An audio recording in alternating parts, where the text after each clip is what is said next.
Halo Sobat Kompa dimanapun kalian berada, apa kabar?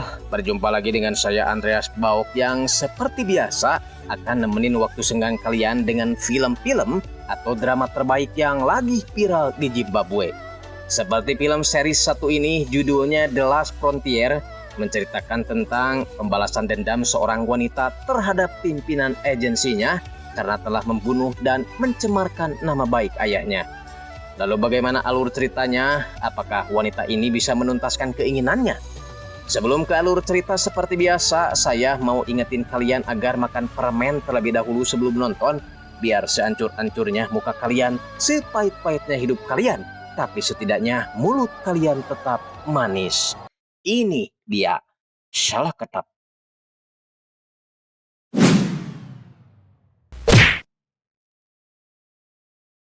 Di awal film kita menuju ke sebuah pangkalan udara Ellison, Alaska, di mana di sana para kru pesawat terlihat sibuk karena mereka bukan akan membawa penumpang biasa yang akan pergi ke Mekah, melainkan para tahanan kelas kakap yang akan dipindahkan ke penjara Washington.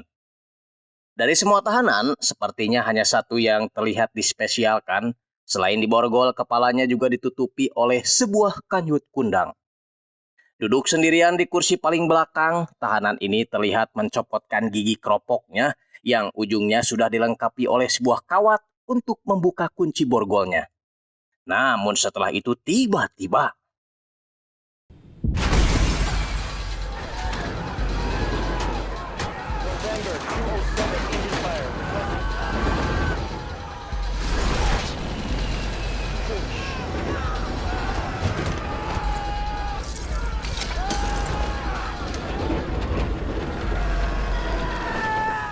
di bawah terlihat seorang anak bersama ayahnya sedang berlibur di tengah hutan.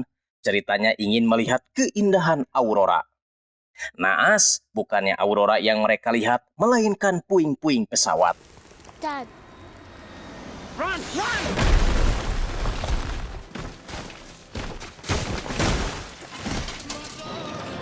Sebelum terjatuh, napi spesial ini gelut dengan beberapa petugas. Entah apa yang dia inginkan, sepertinya dia ingin sekali maju ke ruang kemudi pilot.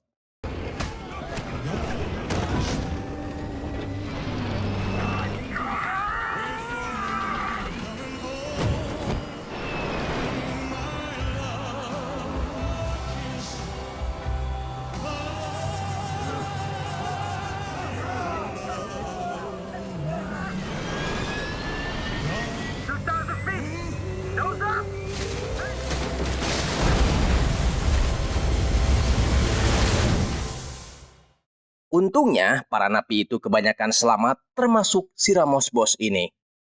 Di tempat lain kita akan berkenalan dengan aktor utama di film ini, namanya Frank. Dia adalah kepala deputi marshal, petugas polisi federal yang tugasnya mengamankan pengadilan, memburu buronan, memelihara aset sitaan, dan juga melindungi saksi. Istrinya bernama Sarah, petugas rumah sakit, dan mereka memiliki satu anak namanya Luke. Pagi itu, Frank memberitahu Sarah, istrinya, bahwa dia telah membeli sebuah kabin di tengah hutan, persis yang selama ini diimpikan oleh Sarah. Selain sesekali buat tempat destinasi keluarga, kabin itu akan dijadikan usaha penginapan oleh Frank, mengingat umurnya sudah tua dan tidak setangguh dulu lagi. The timing feels right. You and I are on solid ground, so... Perkenalkan, inilah rekan-rekan Frank di kantor US Marshal. Pertama ada wanita subur namanya Jen, terus yang botak ini namanya Donnie, dan yang terakhir namanya Hutch. Tak berselang lama, Jen memberitahu Frank tentang adanya kepulan asap di wilayah utara dan pihak damkar ingin mereka memeriksa kondisi di sana menggunakan helikopter. Di perjalanan, mereka sangat terkejut karena kepulan asap itu berasal dari bangkai pesawat yang jatuh. Mereka bertiga pun turun mendekati bangkai pesawat tersebut, menemukan satu orang petugas tewas dan beberapa rantai borgol yang terlepas. Frank menemukan ada satu petugas lain yang masih hidup, lalu berniat menyelamatkannya, tapi...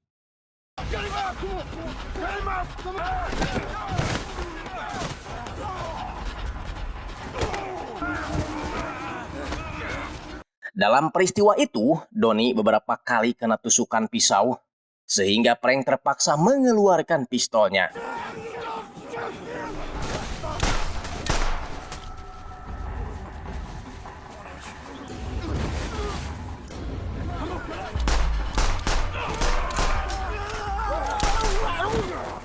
Frank hampir saja KO. Untungnya ada salah satu petugas pesawat bernama Granger yang masih hidup menyelamatkannya.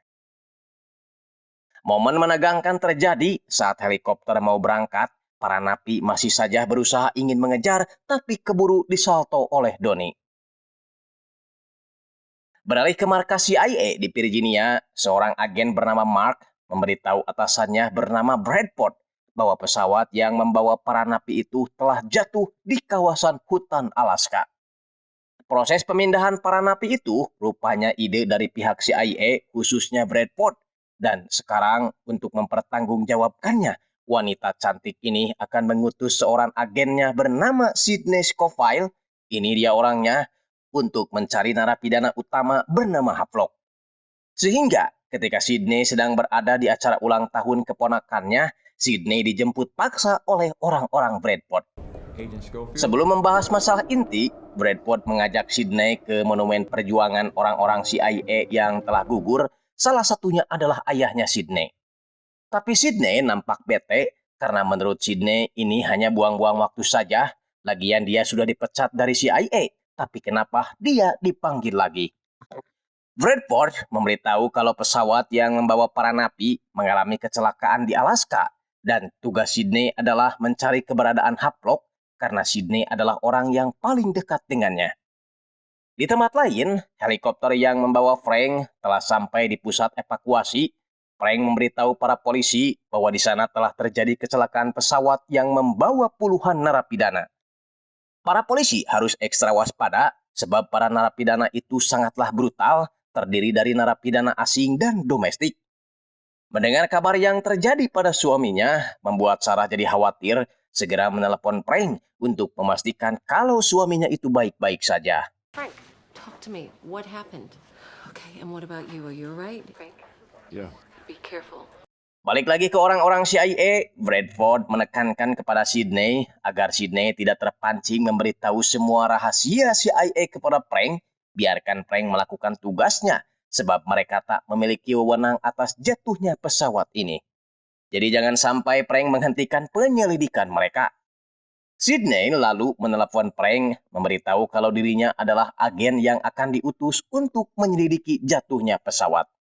Sidney berjanji akan mengerahkan semua sumber dayanya demi bisa mendapatkan semua napi itu kembali. Hanya saja dia tidak bisa memberitahu untuk siapa dia bekerja. Beralih ke sekolah, Luke mengajak pacarnya bernama Kira pergi ke suatu tempat setelah acara pesta reuni selesai. Tapi sialnya acara reuni itu gak bisa digelar setelah kepala keamanan setempat melarang ada acara apapun berhubung banyak napi yang kabur di daerah tersebut. Go Huskies. Kembali ke Frank, dia menanyai Granger, salah satu petugas yang selamat dari kecelakaan pesawat, sebenarnya pesawat para napi itu mau dibawa kemana. Granger mengaku kalau dia juga tidak mengetahuinya. Yang dia ingat, pesawat mendadak pergi ke suatu pangkalan menjemput seorang narapidana istimewa. Kaki dan tangan diborgol, kepala ditutup kanjut kunang, dan konon katanya napi itu napi penting memiliki kecerdasan yang luar biasa. Napi itu bernama Havelock dan Granger curiga dialah orang yang menyabotase pesawatnya. Sore harinya, Frank mengundang para aparat keamanan dari luar Alaska untuk sama-sama mencari keberadaan napi yang masih berkeliaran. Menurut laporan, di pesawat itu ada 52 tahanan, 23-nya tewas, 11 tertangkap, dan 18 lainnya masih dikabarkan hilang. Jadi sebaiknya mereka harus segera mencari sebelum hari keburu gelap. Di saat bersamaan, Sidney juga baru tiba di sana segera menghampiri Frank. Sidney berkata dia tak bisa menjelaskan terlalu banyak sebelum kotak hitam pesawat ditemukan. Sidney mengkonfirmasi kalau pesawat itu celaka setelah mengubah jalur karena adanya misi rahasia yang menyangkut dengan urusan federal. Sidney berjanji timnya akan membuat laporan atas kecelakaan ini dan laporannya akan dia serahkan kepada Prank dan juga Kemenhukam. Tapi sepertinya Prank tidak puas dengan konfirmasi Sydney yang terkesan masih ditutup-tutupi. Padahal sebagai orang yang bertanggung jawab atas wilayah tersebut, Prank berhak tahu lebih dalam lagi. Prank tahu kalau Sydney dan CIA hanya mencari satu napi saja, yaitu Havelock, berbeda dengan dirinya yang mencari semuanya. Sydney jelas kaget dari mana Prank bisa tahu tentang Havelock. Prank menjawab dari Granger, salah seorang petugas pesawat yang selamat dari insiden kecelakaan. Di dalam camp, Sydney menjelaskan kalau 3 tahun lalu beredar kabar adanya penyusup di dalam lembaga CIA yang menjual rahasia negara kepada pihak lain. Tujuannya bukan karena uang, melainkan ingin menghancurkan Amerika. Masalah serius itu membuat Kemenhukam sengaja membentuk Satgas multi lembaga untuk mencari para penyusup tersebut. Namun setelah diselidiki, para penyusup itu bukanlah sebuah ancaman, melainkan antek yang diciptakan oleh CIA sendiri, salah satunya yaitu si Havelock. Operasi rahasia itu disebut Protokol Atwater, tujuannya untuk memancing pihak-pihak yang ingin menghancurkan Amerika. Setelah muncul, baru mereka akan memberantasnya. Untuk itu, wajar jika pihak CIA mengejar Havelock, karena si Havelock adalah salah satu penyusup yang diklaim telah menyimpan rahasia negara dan dia ditangkap setelah ingin mengkhianati CIA. Dan alasan kenapa Sydney yang ditugaskan kemari, karena Sydney adalah orang yang paling dekat dengan Havelock. Tak berapa lama, Prank mendapat telepon dari istrinya agar segera pergi ke rumah sakit. Tiba di rumah sakit, Sarah memberitahu kalau keadaan Donnie sekarang sedang kritis. Merasa khawatir dengan anaknya, Prank menghubungi rekannya Jen untuk menjemput Luke di sekolah setelah sekolah dipulangkan. Namun tak lama berselang, Prank melihat istri Donnie menangis. Kabarnya Donnie baru saja meninggal dunia.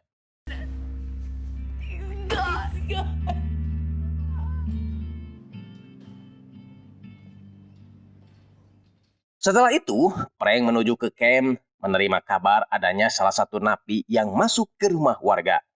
Ini dia warganya, kita panggil aja Bah Apud. Tahu kalau Bah Apud memiliki sinyal pemancar radio dan baru saja menghubungi pihak berwajib, si napi langsung menghajarnya. Di tempat lain, Luke dan pacarnya Kira terjebak dalam salju tebal sehingga mereka terpaksa jalan kaki menuju kabin ayahnya. Sialnya lagi, setibanya di kabin, mereka tak menemukan adanya jaringan sinyal, tapi itu gak masalah, karena sekarang yang terpenting bagi mereka adalah bisa in the hoy. Ngemplut, pemirsa.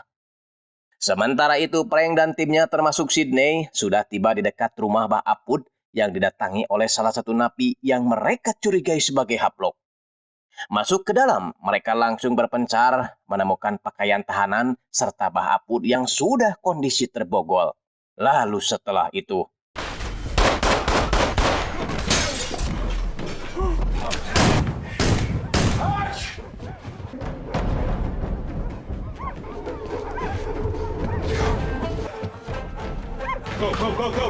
si napi menyandra Bah Apud, meminta Prank dan rekan-rekannya menurunkan senjata. Sydney yang melihat itu langsung memotong rantai anjing.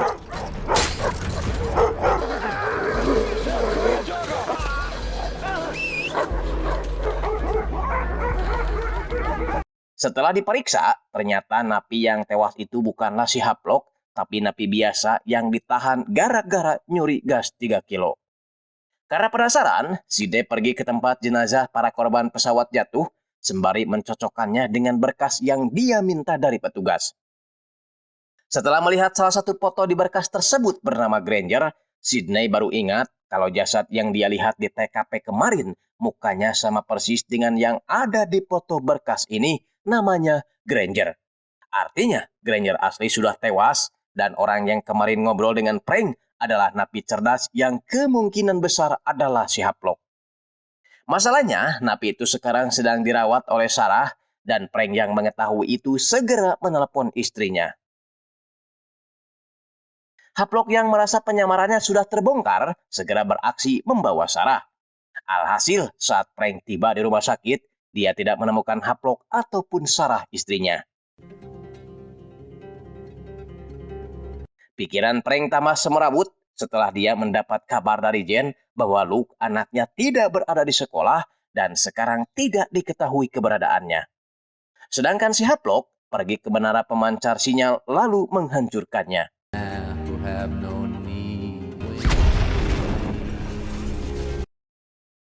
Frank melampiaskan amarahnya kepada Sydney karena gara-gara rencana CIA, keluarganya harus jadi amburadul seperti ini. Tak berapa lama, Haplok menghubungi Frank lewat jalur radio, memberitahu kalau istrinya sedang bersama dirinya. Dia berjanji tak akan melukai istrinya, asalkan Frank mau menjadi penghubungnya, karena dia sudah tidak percaya lagi kepada CIA.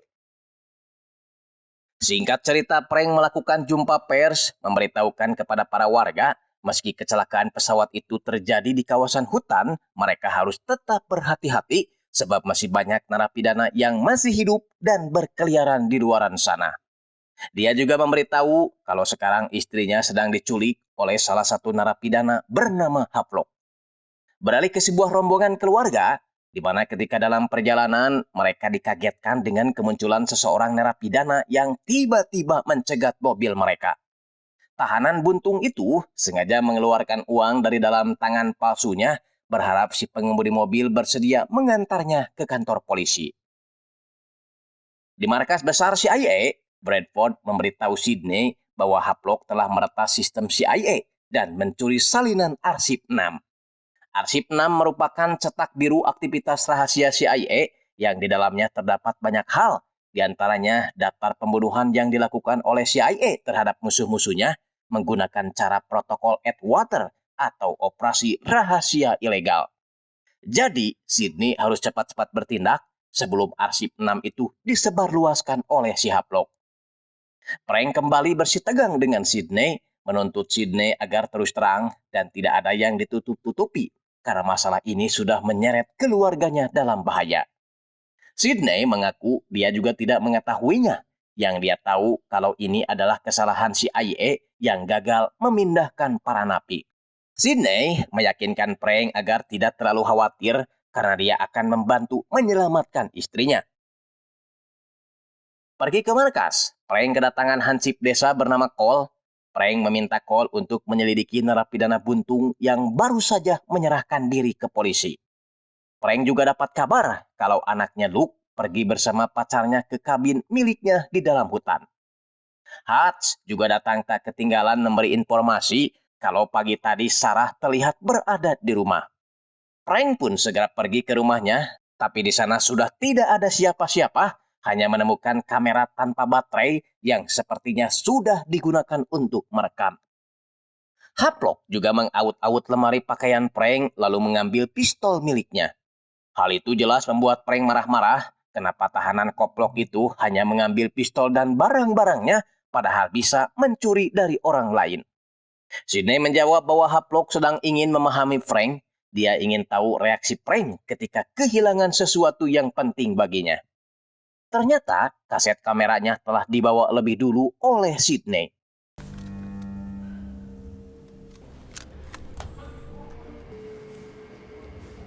Frank, hi. Beralih ke Luke dan pacarnya Kira yang berada di kabin, setelah ngemplut semalaman, mereka kini merasa kelaparan. Mau cari makanan tapi kemana? Udah kebayang bagaimana nikmatnya makan singkong goreng sama bala-bala hangat di tengah salju seperti itu. Namun, ketika membuka bagasi mobil, mereka dikejutkan dengan keberadaan seseorang yang sedang pingsan di dalamnya.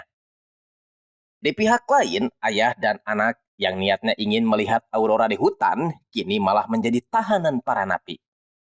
Kembali ke Sydney, dia memperlihatkan kaset rekaman itu kepada Frank, berisi tuntutan si Haplok melalui istrinya, yang menginginkan istrinya ditukar dengan tahanan buntung yang menyerahkan diri ke polisi tadi pagi.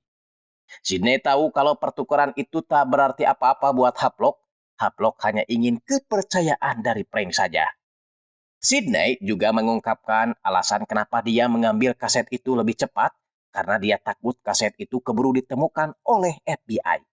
Sebab bila masalah ini sampai ditangani oleh FBI, maka Haplok akan merasa terancam dan Sarah dipastikan akan menjadi korbannya.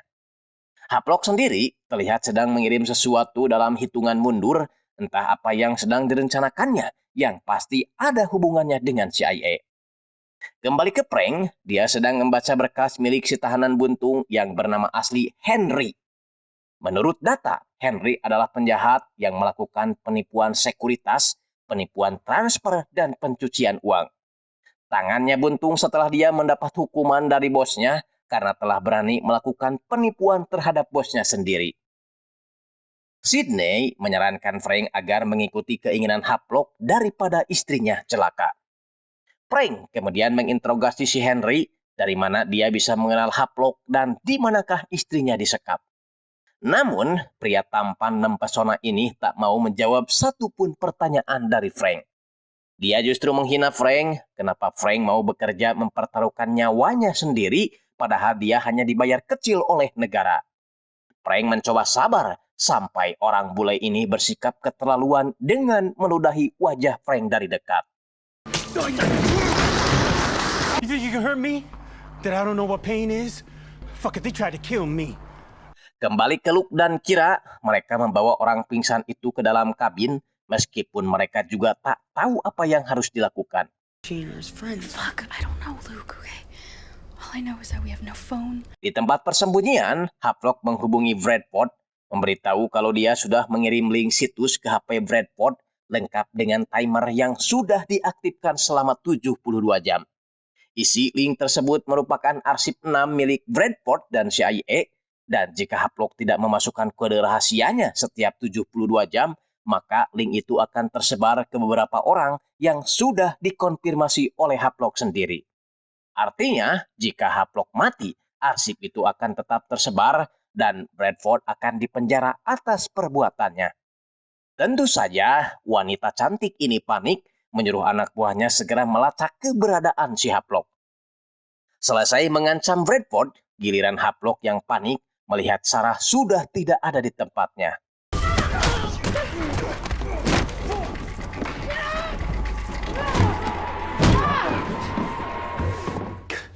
Come on, safety's up.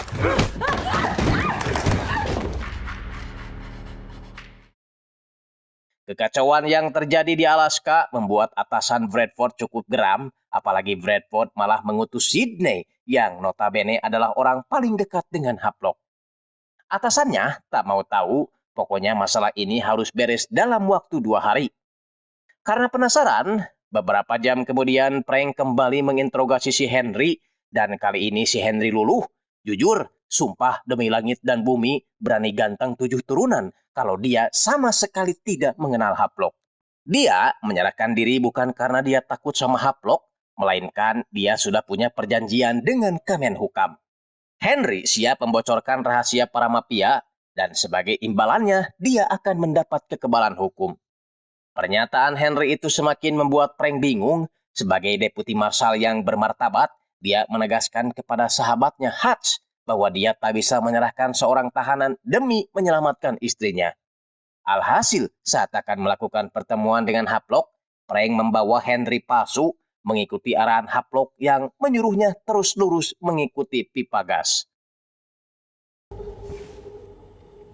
Sierra? Where are we headed? I think I'm beginning to understand why you like it here so much. A little further. Sadar kalau ini hanya pengalihan saja untuk memecah konsentrasi tim Marshal, Frank segera membubarkan tim memeriksa lokasi sekitar. Dan benar saja, yang diincar Haplok sebenarnya adalah mobil van yang membawa kotak hitam pesawat.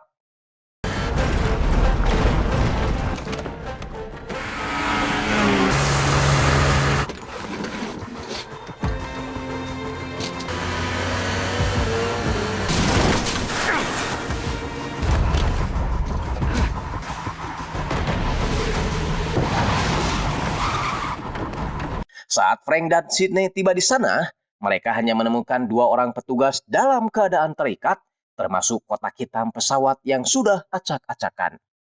Dengan begitu, Frank pulang ke markas, tidak mendapatkan hasil apapun, dan dia hanya bisa menyerahkan si Henry kepada pihak Kemenhukam sebagai saksi.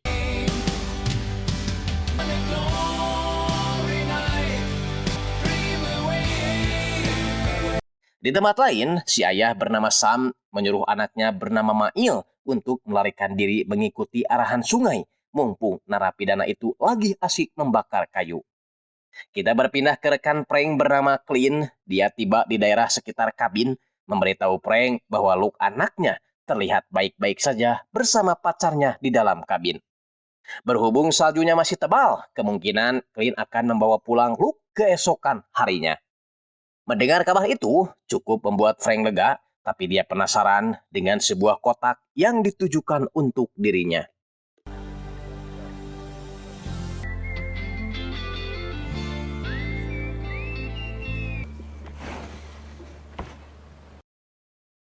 Di tempat lain, di tengah hutan bersalju, 3 orang pemancing ikan mendengar suara lolongan serigala tak jauh dari tempat mereka tinggal. There, something's out there. Dikira ada dedemit lewat, mereka justru melihat ada seorang anak kecil tergeletak. Salah satu dari mereka segera menembakkan pistol ke atas agar rombongan serigala itu kabur. Dan ternyata anak kecil itu adalah si Mail yang disuruh ayahnya kabur menyusuri sungai. Balik lagi ke prank, kotak box yang ditujukan untuk dirinya ternyata isinya adalah kunci mobil milik istrinya. Dengan demikian, Frank meminta seluruh anggota Marshal untuk berpencar karena dia yakin Haplok masih belum jauh dan kira-kira 20 menit lalu masih berada di sini. Beralih ke Clint, dia sudah tiba di kabin sambil memanggil-manggil nama Luke.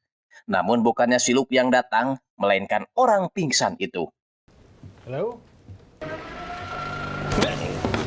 Luke yang baru bangun hanya melihat orang pingsan itu sudah siluman sambil duduk di dekat perapian.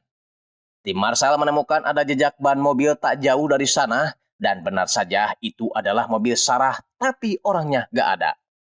Frank terus menambah personil dan juga kendaraan baik darat ataupun udara demi menangkap para napi yang kabur itu khususnya si Haplok.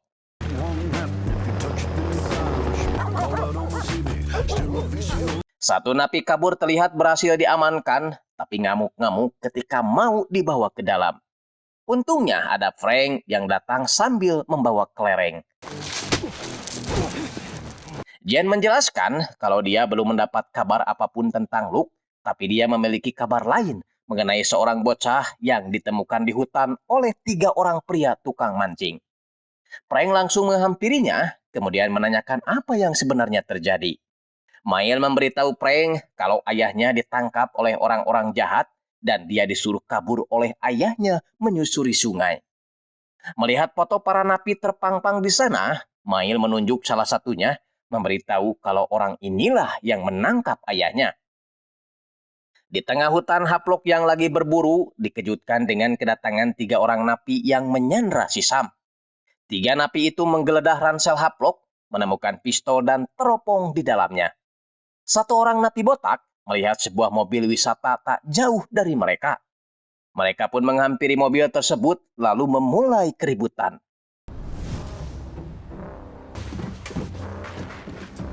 Knock, knock.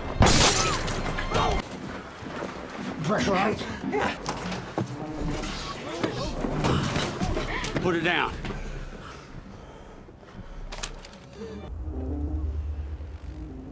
Kembali ke prank, meskipun Sydney sudah beberapa hari tinggal di tempatnya dan kadang-kadang suka membantu, Frank tetap tidak menganggapnya sebagai tim, dan kalau istrinya sudah diselamatkan, maka Sydney tak boleh berada di sini lagi. Tak berapa lama, Jen menelepon memintanya agar segera masuk ke markas. Hutch menemukan sebuah unggahan dari salah satu penumpang kendaraan wisata yang memperlihatkan kedatangan para napi menuju kendaraan wisata tersebut. Selain 3 napi lainnya, Haplok dan juga Sam ayah si Mail terlihat jelas berada bersama rombongan itu. Kita balik lagi ke kabin, entah hilang ingatan atau karena habis mabok tai kotok, orang asing ini mengaku tidak tahu kenapa dia bisa berada di sini.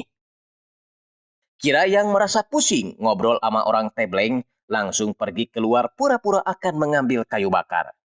Sepanjang Kira keluar, Luke bicara panjang lebar dengan orang asing itu, termasuk mengaku kalau ayahnya adalah seorang deputi marshal. Saat jalan-jalan di luar, Kira tak sengaja menemukan sebuah mobil petugas terparkir di sana. Ketika dibuka, Kira tak menemukan siapa-siapa di sana, hanya menemukan arsip narapidana yang kabur, di mana salah satunya adalah si Romero, orang yang kini sedang berada di kabinnya. Di dalam mobil, Mail penasaran kenapa Frank selalu memegangi lututnya. Frank menjawab kalau dia sudah cukup tua, jadi wajar kalau lututnya suka kebas dan singsiremen. Tak berapa lama, Hutch memberi kabar kalau rekan mereka melihat Sarah berada di sebuah kabin di dalam hutan. Tanpa banyak mikir lagi, mereka pun segera pergi ke sana dalam posisi siaga. Untungnya, Sarah tidak apa-apa. Dia hanya lemas karena dari kemarin dia tidak makan ataupun minum. Sydney berniat akan mengorek informasi dari Sarah, tapi Frank melarangnya karena Sarah masih butuh istirahat untuk memulihkan kondisinya. Sarah langsung menanyakan kabar Luke pada Frank, dan Frank menenangkan Sarah bahwa Luke sedang berada di kabin bersama Kira, nanti juga pulang sebab dia telah menugaskan Clint agar membawa putra mereka. Frank memberikan cincin Sarah yang jatuh di rumah. Dia mengaku memiliki keinginan untuk mengganti cincin imitasi ini dengan sebuah cincin berlian asli. Tapi Sarah menolak. Buat Sarah, berlian terbaik adalah Frank sendiri. Yang penting Frank setia, gak coba-coba pakai aplikasi micet. Di lain sisi, salah satu anggota Marshall coba menghubungi mobil wisata itu, tapi sama sekali gak ada jawaban karena mereka semua pada ketakutan. Seorang napi berambut putih baru curiga jangan-jangan Haplok adalah napi istimewa yang dispesialkan waktu di pesawat. Dan Who is he? He's the one from our plane. You special.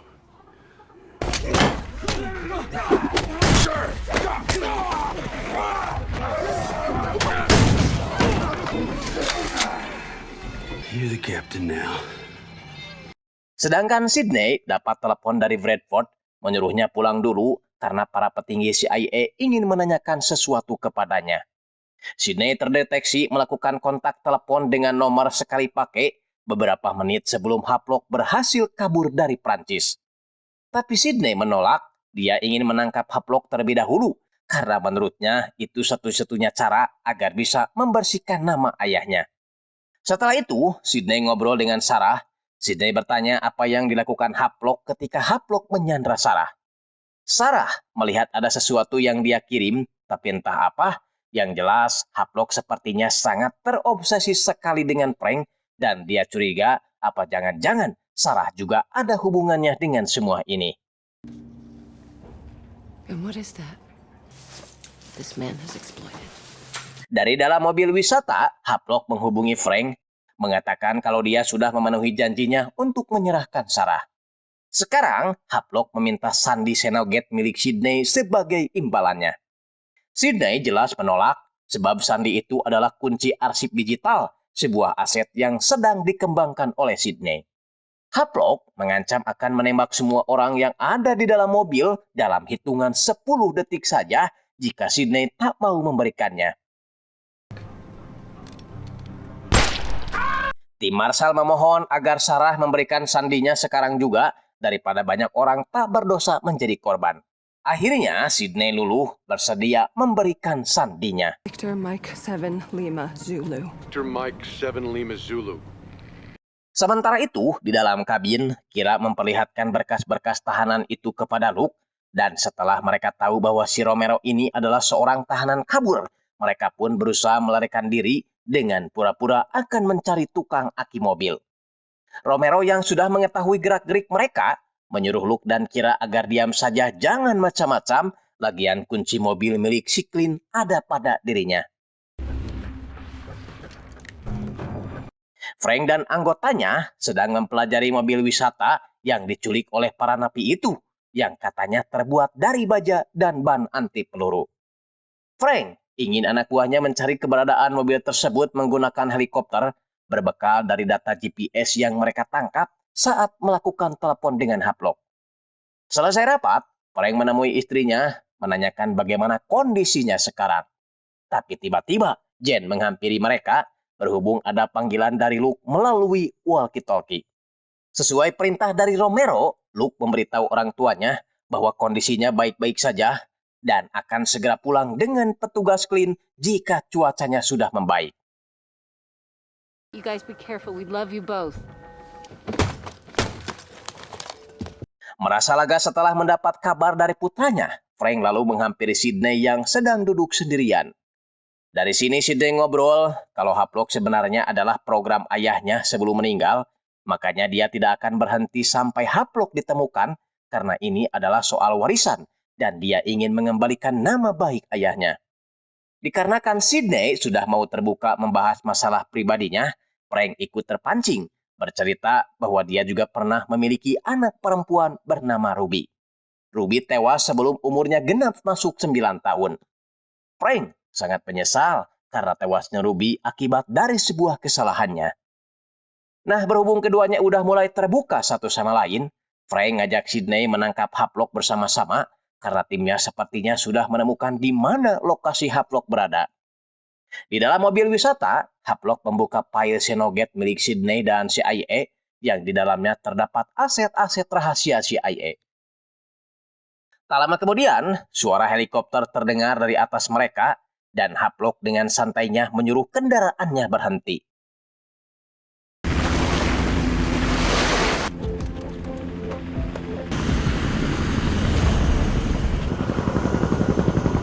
Want to talk about your hostages? Havelock ingin Frank naik saja ke mobil biar mereka bisa ngobrol lama di dalam. Frank ingin Sam dilepaskan terlebih dahulu karena Sam sudah ditunggu anaknya Simail di markas US Marshal. Frank membuka pertemuan dengan memperingatkan Havelock bahwa dia sudah tidak punya kesempatan lagi untuk kabur. Havelock sih nyantai saja, mengaku kalau dia sudah mengetahui rahasia yang disimpan Frank di dalam rumahnya sewaktu dia menyandra Sarah.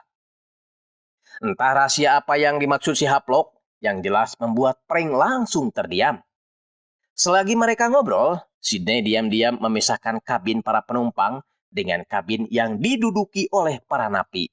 Lalu setelah itu...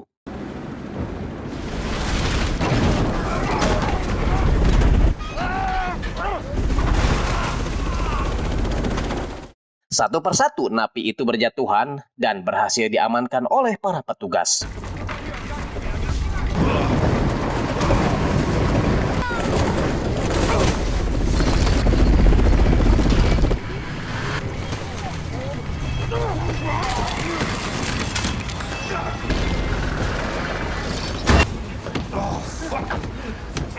Havelock segera tancap gas meski mobil tersebut masih terikat dengan helikopter. Frank berusaha menghentikannya sampai tak sadar kalau mobil mereka sedang mengarah ke sebuah tebing curam.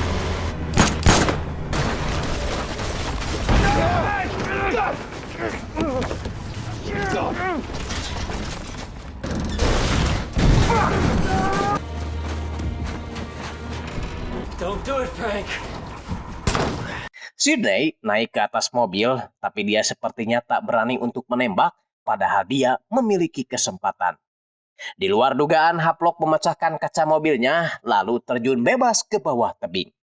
Sydney langsung teringat masa-masa ketika dirinya sedang mesra-mesraan dengan si Havelock. Mungkin inilah alasan kenapa Sydney tak leluasa menembak Havelock. Tiba di markas, Sam sangat berterima kasih sekali kepada Frank karena Frank telah mempertemukan dirinya dengan anaknya, Simail. Frank menjawab kalau itu sudah menjadi tugas dirinya sebagai deputi marshal. Setelah itu, merasa penasaran dengan ucapan si Havelock, Frank pulang ke rumahnya, memeriksa kotak pistol yang dia sembunyikan, di mana di sana terdapat sebuah tulisan dari Havelock kalau ini akan menjadi rahasia kita. Malamnya, Frank pergi ke sebuah bar. Secara kebetulan di sana ada Sydney juga yang sedang minum tuak. Frank memberikan sebuah flash disk yang dia ambil dari mesin pencetak ketika Havelock menculik Sarah. Frank juga bertanya kenapa Sydney sepertinya peduli sekali terhadap Havelock sampai-sampai dia tak mau membunuhnya. Dan secara mengejutkan, Sydney menjawab bahwa sebenarnya dia adalah... Because I'm his wife. Kita tinggalkan dulu mereka, beralih ke dua napi kabur lainnya, tapi kali ini adalah wanita. Wanita gendut yang terjebak dalam perangkap beruang ini namanya Kitty, meminta temannya bernama Pipian untuk mencari bantuan. Di sebuah rumah, seorang perempuan bernama Ruth merasa bingung melihat makanannya di meja berkurang dan senapannya sudah tidak ada. Ternyata itu adalah ulah Vivian yang sudah ada di rumah sebelum Ruth datang. Vivian membawa Ruth ke hutan lalu menyuruhnya melepaskan jebakan itu. Setelah menolong, Ruth berusaha melawan tapi Vivian sibuk mencari baju salin untuk mengganti pakaian napinya, sedangkan Kitty sibuk mengobati luka di kakinya akibat jebakan beruang. Ruth yang siluman berusaha merangkak mengambil pisau, tapi Kitty keburu mencegahnya. Di saat bersamaan, Vivian melihat sebuah mobil polisi terparkir di rumah ini, artinya Ruth adalah seorang polwan. Tapi dasar psikopat, Kitty malah sengaja membunuhnya, membungkus kepala si Ruth menggunakan keresek. Inilah ciri orang biadab gak tahu terima kasih, udah ditolong malah membunuh. Tai sia. Di lain tempat, pencarian terhadap Havelock terus dilakukan, meskipun kemungkinan Havelock tidak akan selamat karena tebing ini sangat curam, tapi jasadnya belum ditemukan juga. Di saat bersamaan, Hutch memberi laporan tentang tewasnya seorang polwan bernama Ruth di rumahnya sendiri. Ada kemungkinan Ruth dibunuh oleh orang iseng atau bisa jadi oleh para napi yang kabur ke hutan. Di rumah sakit, Sarah sudah mulai beraktivitas lagi seperti biasa, tapi atasannya menyuruh Sarah agar menemui dokter psikiater terlebih dahulu untuk memastikan bahwa kondisi mental Sarah baik-baik saja pasca mengalami penculikan. Singkatnya, Frank sudah tiba di dekat rumah Ruth, melihat jejak darah dari luar hingga masuk ke dalam. Frank dan anggota FBI melihat kamera pengintai hewan, dan dari sanalah mereka akhirnya dapat melihat pelakunya yang tidak lain adalah Kitty dan Vivian. Dari catatan kriminal, dua orang ini memang bisa dikatakan seorang residivis, terutama si Kitty. Dia pernah menikah 3 kali dan ketiga-tiga suaminya dibunuh gara-gara gak kuat main sebanyak 3 ronde. Namun yang membuat Frank terkejut adalah dia menemukan sebuah sweater yang pernah dipakai Havelock ketika menculik Sarah. Artinya, dua wanita itu pernah juga bertemu dengan Havelock sebelumnya. Sekarang, dua wanita ini sedang asik makan di sebuah warteg dan mereka langsung gak nyaman saat melihat seorang polisi ikut jajan juga ke warteg tersebut. Mereka akhirnya pura-pura bertengkar. Setelah itu, Kitty pura-pura masuk ke dalam toilet dan Vivian berhasil menarik perhatian seorang ibu-ibu, padahal dia hanya ingin mencuri kunci mobilnya. Si polisi mencoba untuk mendamaikan kedua belah pihak dengan menyusul Kitty ke toilet. Namun ketika pintu toiletnya dibuka, di sana sudah tidak ada siapa-siapa karena dua orang penjahat itu sudah kabur menaiki mobil. Dari kartu SIM yang Frank temukan di dalam mobil wisata, Frank menemukan adanya transaksi sebanyak 4 kali yang dilakukan Havelock kepada salah satu bank di Saint Petersburg, Rusia. Sydney langsung terdiam. Mungkin inilah alasan kenapa Havelock meminta sandi senogetnya tempo hari. Havelock sendiri mengamankan salah seorang sukarelawan yang membantu polisi melakukan pencarian dirinya di hutan.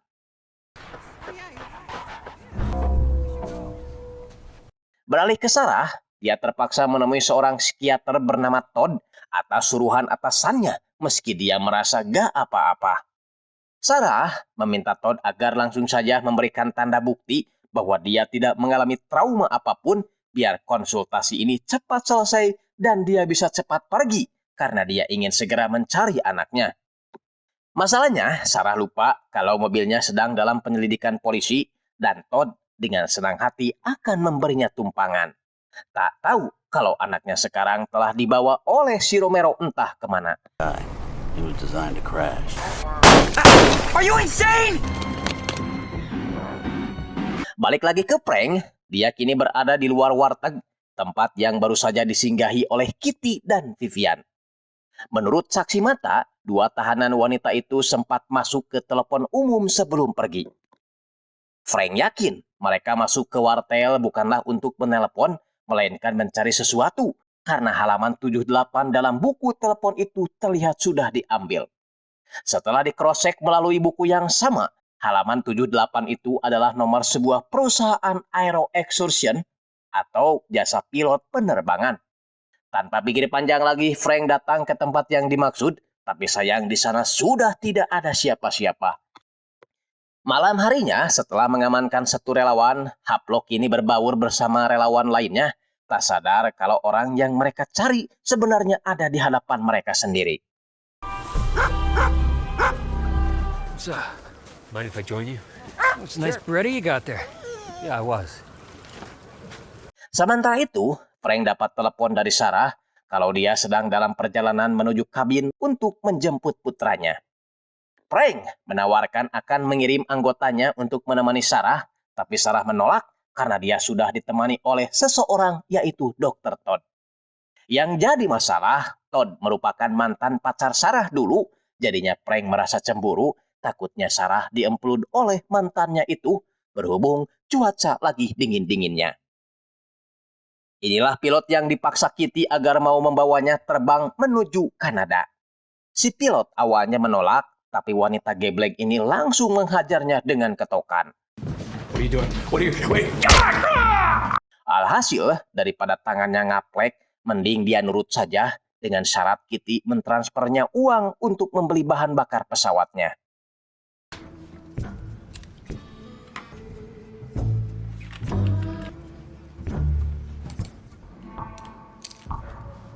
Setelah uang dipastikan masuk ke rekeningnya, si pilot malah mencoba berkhianat, menyerang Kitty dengan alat berat.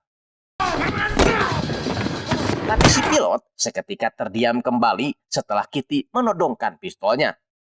Balik lagi ke Haplok, dia meminta tolong agar diizinkan ikut pulang ke kediaman dua relawan itu dengan alasan membutuhkan telepon untuk menghabari keluarganya. Tapi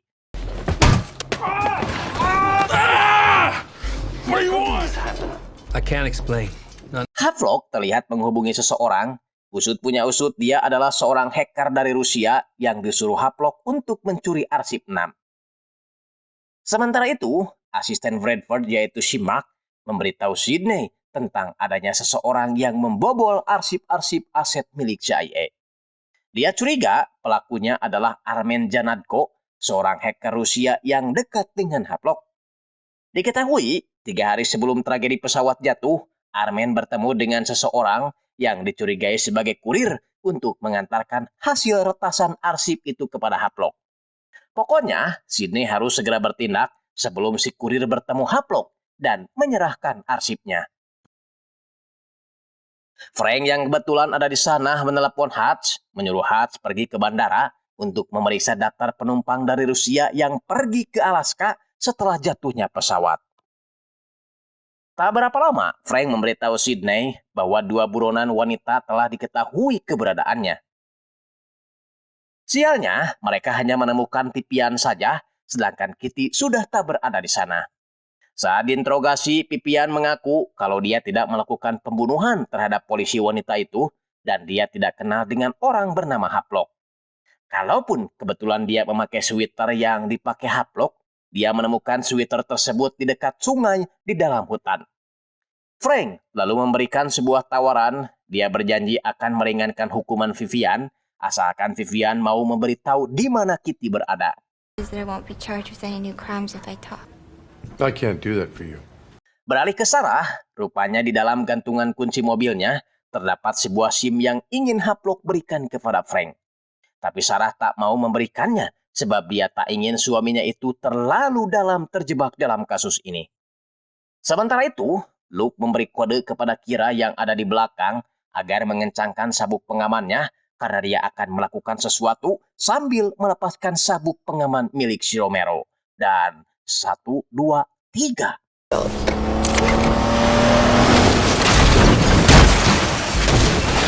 Balik lagi ke si Pipian, akhirnya dia mau bicara bahwa Kitty akan pergi ke lapangan kosong arah utara kota dengan seorang pilot lalu melakukan penerbangan ke arah Kanada.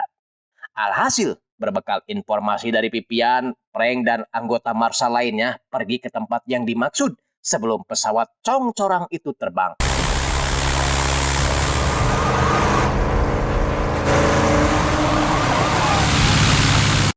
Si pilot yang tak tahu apa-apa segera turun dari pesawat, lalu memberitahu Frank bahwa Kitty telah kabur ke hutan. Kitty yang memang sebelumnya sudah dalam keadaan tidak sehat, akhirnya ambruk sendiri dan meminta Frank agar membiarkannya mati di sini karena dia tak mau balik lagi ke penjara. Tapi sebagai deputi marshal yang baik hati, soleh, dan rajin menabung, Frank sebisa mungkin akan menyelamatkannya. Namun dikala Frank lengah, wanita Nurus Tunjung gak tahu diri ini malah ingin membunuh Frank.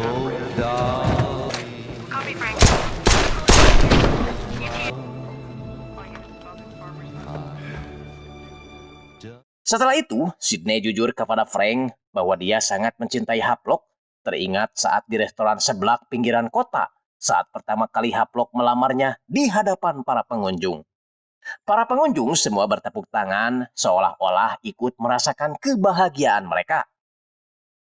Balik ke masa sekarang, sebelum dibebaskan, Pipian memberikan lagi sedikit informasi kepada Frank bahwa dia sempat bertemu dengan Havelock dekat sungai. Katanya dia akan pergi ke Fairbank mengerjakan sesuatu yang harus dia kerjakan. Singkat cerita, Hutch memberikan informasi bahwa orang yang diduga menjadi kurir Havelock ini namanya adalah Vincent Tiago.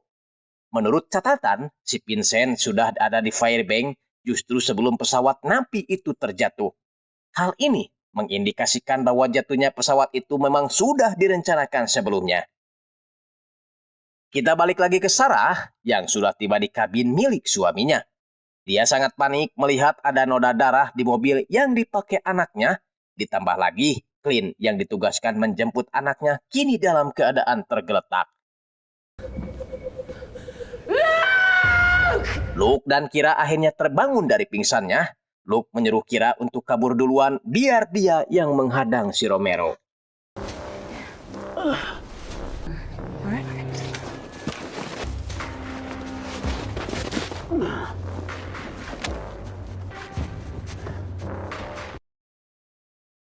Masuk ke episode 5, kita akan bertemu dengan seorang pemburu, panggil aja Tatang. Ketika sedang memburu rusa, tak sengaja Tatang menemukan Kira berjalan sambil sempoyongan. Dia pun menaikkan Kira ke odong-odongnya, lalu membawanya ke komunitasnya untuk diobati. Sementara itu di markas, Frank mendapat telepon dari Havelock yang mengajaknya kerjasama karena sebenarnya mereka ada di pihak yang sama. Niat baik Havelock itu sudah dibuktikan ketika dia melepaskan Sarah dan tidak memberitahu siapapun terkait senjata yang ada di rumah Frank. Havelock hanya ingin jawaban apakah Frank bisa dipercaya atau tidak. Frank menjawab iya. Mendengar jawaban itu, si Havelock langsung menutup teleponnya secara gak puguh-puguh dan Frank kembali mendapat telepon. Kali ini dari Sarah yang memberitahukan situasi di dalam kabinnya di mana ternyata Luke anak mereka tidak berada di sana dan Clint sudah tergeletak sampai saat ini belum bangun-bangun juga. Frank benar-benar dibuat panik ketika Hutch memberitahu tentang seorang pemburu rusa tak sengaja menemukan Kira di tengah hutan sendirian. Tanpa banyak bacot lagi, Frank segera menuju ke kabin para pemburu itu menanyakan apa yang terjadi sebenarnya. Frank meminta Kira agar menunjukkan wajah orang yang menculik Luke. That's the guy.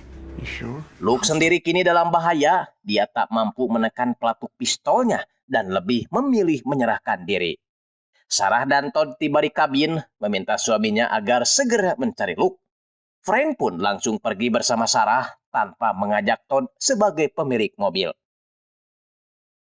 Sial bagi sopir truk pengangkut garam ini, niatnya ingin menolong orang, tapi justru dia balik ditodong oleh si Romero, lalu memaksanya menyerahkan kunci mobilnya. Thanks. Sebelum melaju, si Romero merusak alat komunikasi yang ada di truk terlebih dahulu, biar mereka tidak bisa dilacak. Sydney dan rekan-rekan lainnya berhasil melacak lokasi yang dipakai Havelock saat tadi melakukan panggilan telepon.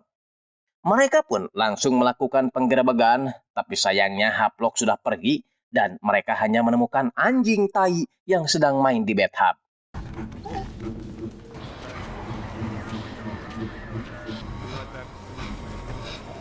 Dalam perjalanannya, Frank mendapat info dari si tampan Cole bahwa orang yang menculik Luke alias si Romero merupakan mantan angkatan laut yang mengambil jurusan tata boga, robotik, dan teknik pengendali.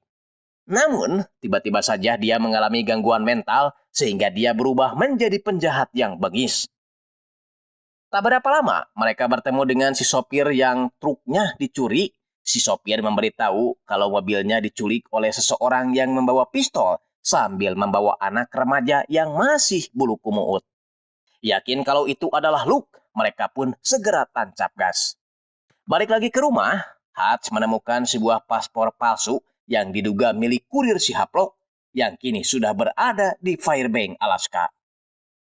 Tak hanya itu, Hutch juga menemukan sebuah diska, sesuatu yang disinyalir sebagai alat penyimpan arsip. Balik ke si Romero yang membawa Luke ke sebuah gardu induk, lalu mengambil sesuatu dari sana. Control them. Is that chaos? What?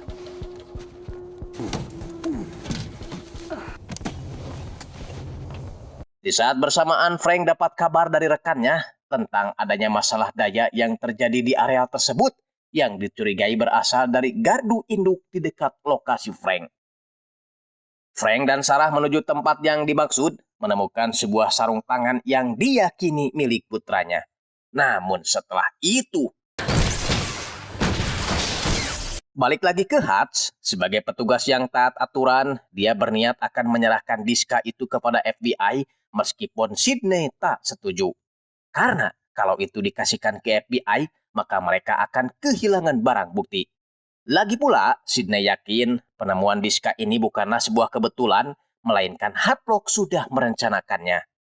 Merasa kesal dengan Hutch, Sydney pergi ke sebuah bar sambil menelepon kakaknya, mewanti-wanti keluarganya. Jika ada orang tak dikenal, maka kakaknya harus segera memberitahunya. Selesai menelpon, Sydney dikagetkan dengan kemunculan Haplok di depannya. Haplok sengaja menemui Sydney, mengajaknya pergi bersama karena Haplok ingin menikmati sisa hidupnya bernama Sydney. Namun Sydney sama sekali tak memberikan jawaban, membuat Haplok kecewa lalu pergi sembari meletakkan pistolnya di atas meja. Di dalam mobil, Sarah akhirnya jujur bahwa ketika Haplok melepaskannya, Haplok menitipkan sebuah micro SD yang di dalamnya terdapat rekaman suara sesaat sebelum pesawat itu jatuh. Frank jelas kecewa karena Sarah selama ini menyimpan bukti penting yang harusnya dia berikan. Sarah menjelaskan dia melakukan itu karena dia tak ingin Frank terlalu dalam terlibat ke dalam masalah ini dan intinya dia ingin melindungi keluarganya sendiri. To protect you. Malamnya, si Romero sudah tiba di tempat riset militer selanjutnya yang lebih gede. Dia meminta Luke membawa sebuah kotak lalu merekam pidatonya. Nah, karena si Romero ini termasuk orang stres dan memiliki gangguan mental, dia menyangka setiap ada fasilitas listrik atau apapun itu, dia selalu merasa bahwa itu merupakan alat yang sedang mengawasinya dan dia akan menghancurkan semuanya. Tapi kali ini Luke berontak.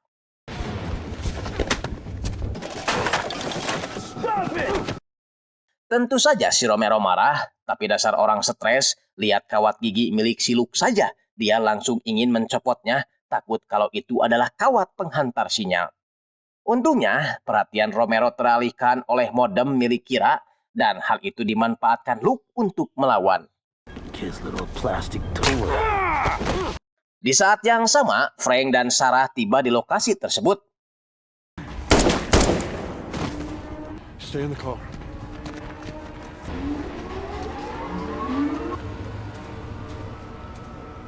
Baku tembak sempat terjadi di antara Frank dan Romero. Masalahnya, si Romero memanfaatkan Luke untuk meredam Frank. Frank terpaksa meletakkan pistolnya agar Luke tidak dilukai. Namun, malah ini yang terjadi.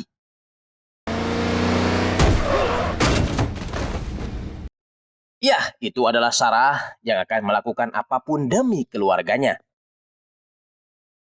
Di dalam mobil, Sarah memberitahu Luke bahwa Kira juga selamat dan sekarang sedang berada di rumah sakit. Hanya saja, Luke belum diizinkan menjenguk Kira karena ibunya ingin Luke menyehatkan dirinya sendiri terlebih dahulu. Besoknya, Frank dan anggota US Marshal lainnya mengadakan sebuah acara untuk mengenang Donnie anggota US Marshal yang tewas dibunuh para napi saat pengecekan jatuhnya pesawat. Dalam acara tersebut, Frank memberikan sambutannya sekaligus bercerita tentang pengalamannya yang pernah jadi supir angkot bersama Donnie. Setelah itu, acara ditutup dengan abok berjamaah dan juga ajojing. Sydney juga hadir di dalam acara itu sebelum dia dapat telepon dari kakaknya memberitahu kalau rumahnya kedatangan pihak FBI yang memeriksa komputer, buku cek, hingga foto-foto mereka yang membuat ibunya ketakutan. Sydney meminta ibunya agar tidak melakukan apapun atau bicara apapun biar nanti pengacaranya yang akan mengurus. No, Mom.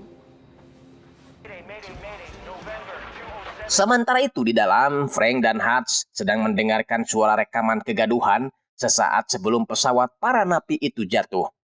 Tak hanya itu, Hutch juga memberitahu kalau diska yang dia temukan di atas plafon sudah dia berikan kepada pihak FBI. Tapi menurut FBI, isi di dalamnya bukanlah rahasia negara, tapi lebih ke rangkaian instruksi navigasi. Mendengar hal itu, Frank jadi tidak begitu yakin kalau kurir yang datang ke Alaska adalah kurirnya si Havelock. Bisa jadi itu justru kurir dari CIA. Dan diska yang mereka temukan, mungkin saja itu bukan berisi arsip 6, tapi malware yang bisa menjadi penyebab jatuhnya pesawat. Obrolan terhenti setelah Sarah datang dan dia ingin Frank fokus pada acara bukan ke pekerjaan. Ketika menari, Sarah mengeluarkan unek-uneknya. Dia ingin Frank memilih salah satu antara pekerjaan atau keluarga karena pekerjaan Frank selama ini selalu membahayakan keluarganya. Tak berselang lama, si Cole datang mengabarkan setelah dia menonton video-video si Romero yang diupload ke internet, Cole bisa menyimpulkan bahwa si Romero sengaja membuat sebuah perangkat sistem jebakan yang mana ketika saklar itu mereka perbaiki, maka justru akan membuat saklar tersebut korslet dan seluruh wilayah ini akan kehilangan listrik. Dan benar saja, baru saja diomongin seluruh daerah di sana mengalami padam listrik.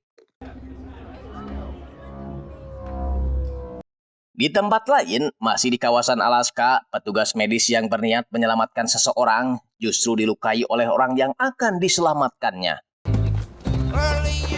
He's seizing! Don't fight it, Chuckaboo. Tak hanya satu, petugas wanita ini pun harus menjadi korbannya. Pria bernama William ini kemudian pergi ke dalam hutan, menemui seorang pria yang diduga adalah pilot pesawat yang mengangkut para napi namanya O'Bannon. Pria edan ini lagi-lagi menyuntikkan sesuatu kepada si pilot, lalu pergi begitu saja. Kembali ke acara mengenang Donnie, akibat jebakan yang dilakukan oleh si Romero, tak hanya listrik saja yang padam, tapi juga sinyal internet dan bandara penerbangan harus dipindahkan ke wilayah lain. Mereka juga pasti akan kesulitan menangkap 6 napi kabur yang tersisa. Sedangkan Sarah memilih untuk menjenguk anaknya di rumah sakit meski acara belum selesai. Tak berapa lama, seorang suster bernama Claire memberitahu kalau malam ini mereka akan sibuk sebab sebentar lagi pasien-pasien baru akan segera tiba. Sebagai perawat, Sarah menawarkan diri untuk membantu lalu membawa alat-alat yang dibutuhkan rumah sakit. Sarah merasa tidak asing dengan wajah pria yang mendorong kursi roda itu. Dia langsung menghubungi Frank, memberitahu kalau dia bertemu dengan pria yang pernah dilihatnya di berkas para napi. I've seen him in one of your files. Listen, keep work or family, and choose us. William membawa seorang petugas yang tadi sudah dia lumpuhkan, kemudian menyandra Claire, perawat rekan Sarah. Tujuan si William adalah pergi ke bandara Alaska dan akan berpura-pura menyelamatkan pasien darurat. Frank dapat informasi dari Hutch bahwa William adalah seorang dokter, tapi juga seorang pembunuh berantai. Dia merupakan narapidana dengan hukuman mati yang akan dieksekusi bulan ini. Sarah berusaha menghadang si William yang akan kabur melalui jalur pesawat darurat. Untungnya, Frank keburu datang tepat waktu menghajar dokter edan itu.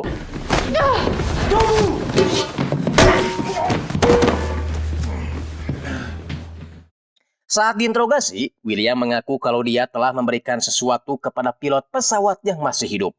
Jika si pilot ingin selamat, maka dia ingin Frank mengambilkan sesuatu miliknya yang berada di dalam berangkas Bank Seattle. Hutch meminta Frank agar tidak mudah percaya kepada William. Berbeda dengan Sydney, dia justru menyarankan Frank agar mempertimbangkan syarat si William. Siapa tahu si pilot memang masih hidup dan mereka perlu menyelamatkannya. Cole menghubungi Frank, memberitahu kalau dia sudah dapat informasi dari petugas medis yang disandra William tentang lokasi awal dirinya bertemu dengan si William di pinggir hutan. Dia dan pasukannya akan menyisir lokasi tersebut, siapa tahu dapat menemukan si pilot bernama O'Bannon itu.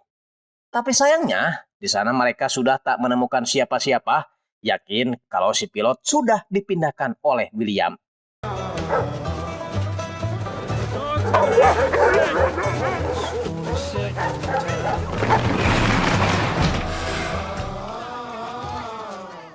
Beralih ke Havelock, saat melihat sebuah komik, dia langsung teringat kepada rekannya bernama Elizabeth.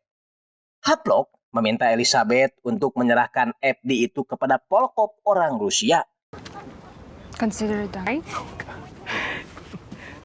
Namun beberapa hari setelahnya, Havelock malah mendapat tugas dari CIA melalui Sydney kalau Havelock harus membunuh Elizabeth karena malam ini beberapa orang pasukan khusus akan menggeledah kediaman Polkop.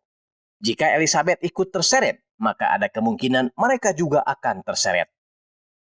Namun Havelock tidak melakukannya karena dia tak tega jika harus membunuh rekannya sendiri. Dia malah akan menyelamatkan Elizabeth dengan membawanya kabur. You want me to run? Yeah, your life here is over, Elizabeth. Kembali ke masa sekarang, Sydney menegaskan bahwa diska yang diberikan kepada FBI bukanlah arsip 6 yang mereka kira, tapi malware yang bisa membuat pesawat jatuh. Artinya, para napi yang dibawa itu semuanya sudah dipersiapkan untuk mati. Mendengar hal itu, Frank justru mencurigai Sydney mengapa dia bisa yakin dengan perkiraannya itu. Sydney menjawab bahwa dia pernah memberi ide kepada pihak CIA tentang malware yang bisa menghancurkan pesawat. Dia yakin idenya tersebut sekarang dipakai oleh CIA untuk membunuh salah seorang napi dengan mengorbankan seluruh napi agar pesawat seperti mengalami kecelakaan biasa. Tujuan Havelock menyimpan diska di plafon hotel dan memberikan rekaman suara di pesawat itu kepada Sarah hanya ingin memberitahu Frank saja bahwa dia hanyalah korban, bukan penjahat seperti yang Frank kira. Nampaknya Frank belum mau membahas soal itu, dia hanya ingin tahu kebenaran soal si pilot. Makanya dia coba menghubungi Havelock, menanyakan apakah pilot bernama O'Bannon masih hidup ketika pesawatnya sudah jatuh. Havelock menjawab, ya, dia masih hidup, hanya saja langsung dibawa oleh napi lain yang nampak seperti orang stres. He says he has a hostage from your flight, but before Rekan Frank memberitahu bahwa dia sudah mengetahui lokasi di mana Havelock melakukan panggilan telepon, yakni di sebuah bioskop terbengkalai. Sementara itu, di dalam bioskop, Havelock mendengar ada suara langkah kaki yang mendekat kepadanya. Dia langsung naik ke atas, menunggu orang itu datang.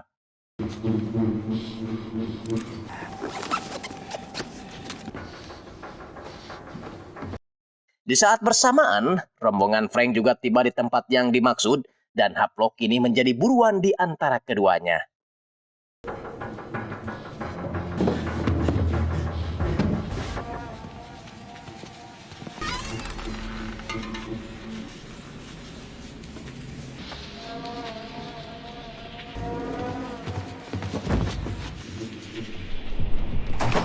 Sial bagi aki-aki ini yang terperosok saat akan menangkap Havelock. Havelock langsung menginterogasinya apakah Sydney tahu soal rencana CIA yang ingin menjatuhkan pesawatnya. Belum juga mengetahui jawabannya, Havelock langsung kabur sebab Frank sudah menemukan lokasi keberadaannya. Alhasil, Frank hanya bisa menangkap aki-aki itu sedangkan Havelock berhasil melarikan diri. spread out. Ya, setelah diinterogasi, aki-aki ini ternyata Vincent Tiago yang Frank curigai sebagai kurir yang bekerja sama dengan Havelock. Namun pada kenyataannya, Vincent bukanlah kurir si Havelock dan dia tidak memberitahu untuk siapa dia bekerja. Berhubung si Vincent masih bungkam, Frank mengalihkan perhatiannya kepada kasus William, di mana dia meminta seorang penyiar radio untuk mengumumkan kepada seluruh warga Fairbanks agar menyalakan lampu mobilnya di landasan darurat agar pesawat bisa mendarat dengan selamat. on every truck, tractor, and snow machine with headlights. Down or get out of bed to help shed some light.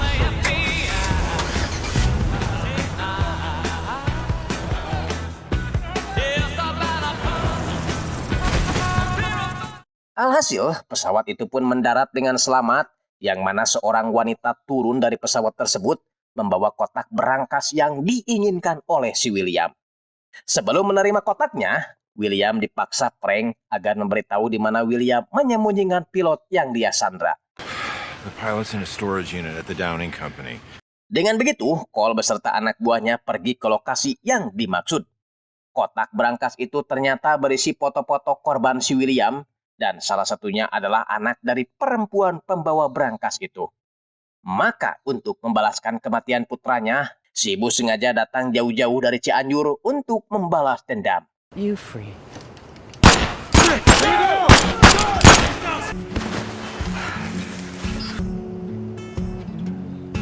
Di saat bersamaan, Cole beserta anak buahnya berhasil menemukan si pilot yang masih dalam keadaan hidup di gudang beas.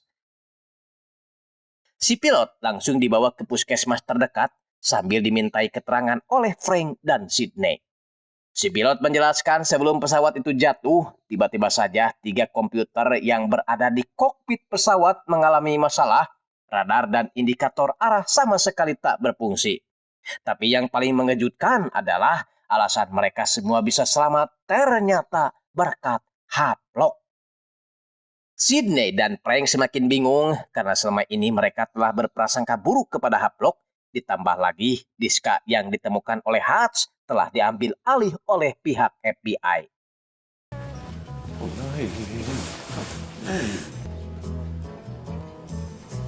Pulang ke rumah, Frank menciduk putranya sedang mencari sesuatu. Luke ingin ayahnya jujur apa sebenarnya yang ayahnya sembunyikan selama ini. Tapi Frank sepertinya tak mau menjelaskan apapun, hanya bisa melihat sebuah kotak kecil berisi pistol di dalamnya. Seketika, Frank teringat dengan kejadian 4 tahun lalu saat keluarganya masih tinggal di Chicago. Waktu itu Frank mengajak kedua anaknya jalan-jalan sambil membeli es krim coklat di pinggiran jalan. Ruby, anak kedua Frank, izin masuk ke dalam mobil karena dia ingin menuliskan sesuatu tentang hari ini. Namun ketika Frank menghampirinya, tiba-tiba saja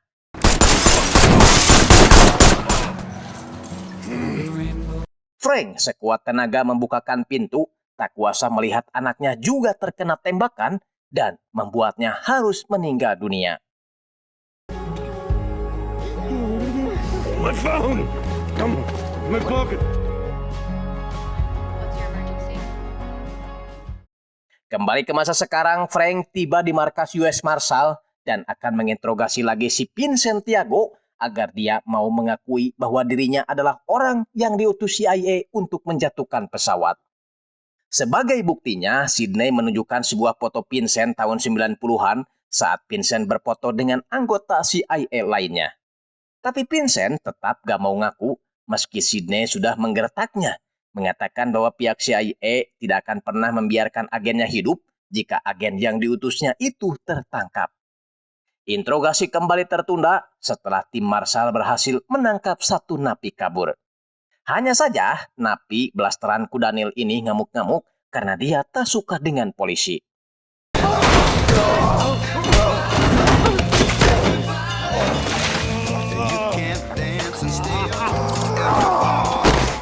Napi itu keburu tewas setelah tersengat aliran listrik.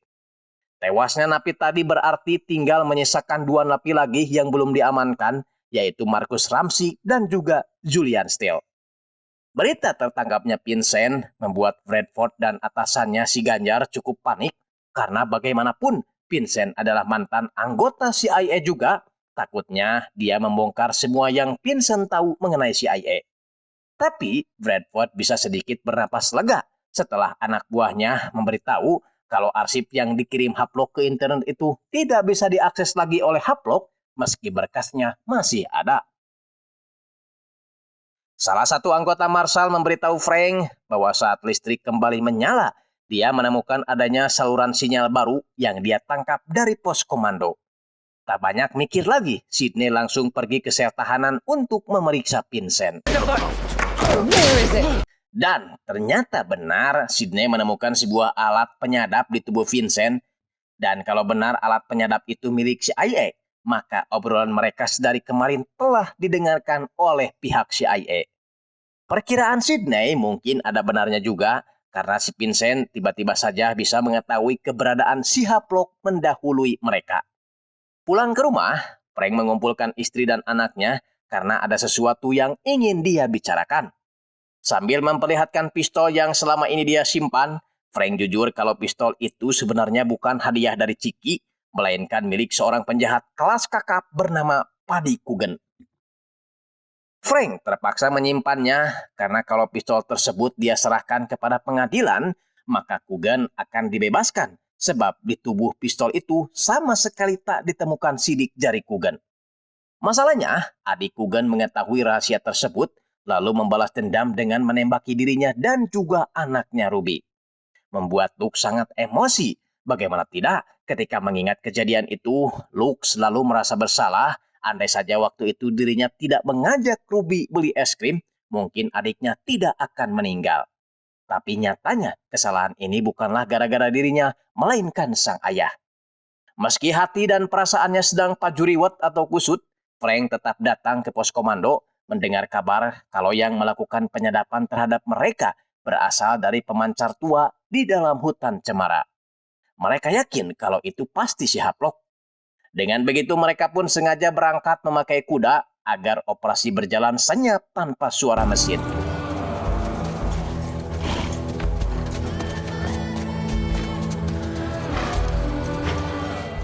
Di tengah perjalanan, Frank dapat kabar dari Cole bahwa dia melihat salah satu napi kabur tak jauh dari mereka. Frank dan Sydney segera berpencar. Kebetulan Frank lah yang menemukan napi kabur tersebut.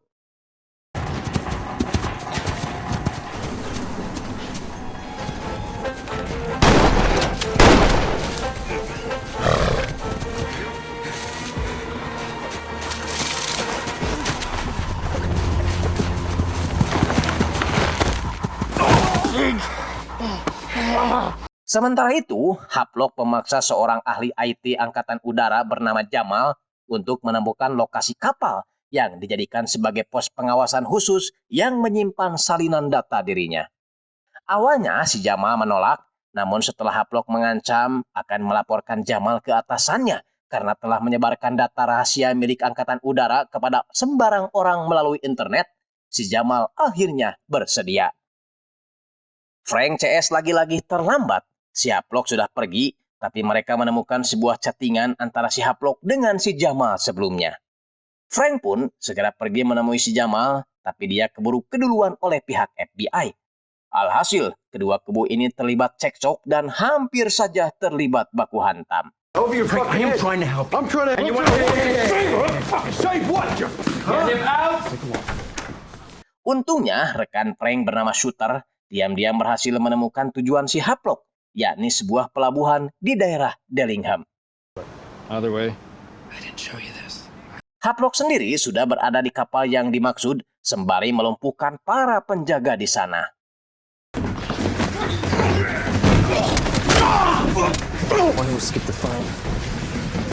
Sampai pada akhirnya Haplok tiba di sebuah ruangan dan berusaha memulihkan data miliknya. Setelah mengetahui arah tujuan si Haplok, Frank dan Sydney pergi menuju ke tempat yang dituju. Things you and I can't see.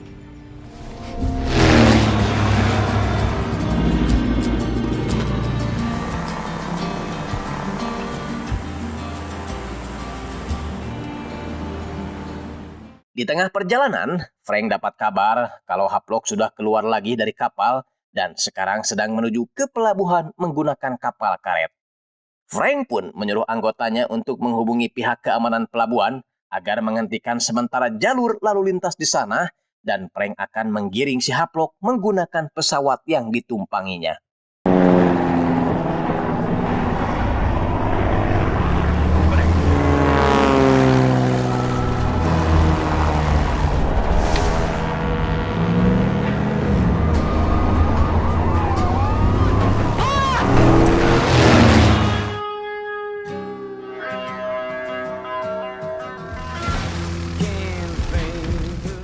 Sydney yang takut kalau suaminya kenapa-napa berusaha menolongnya sekuat tenaga.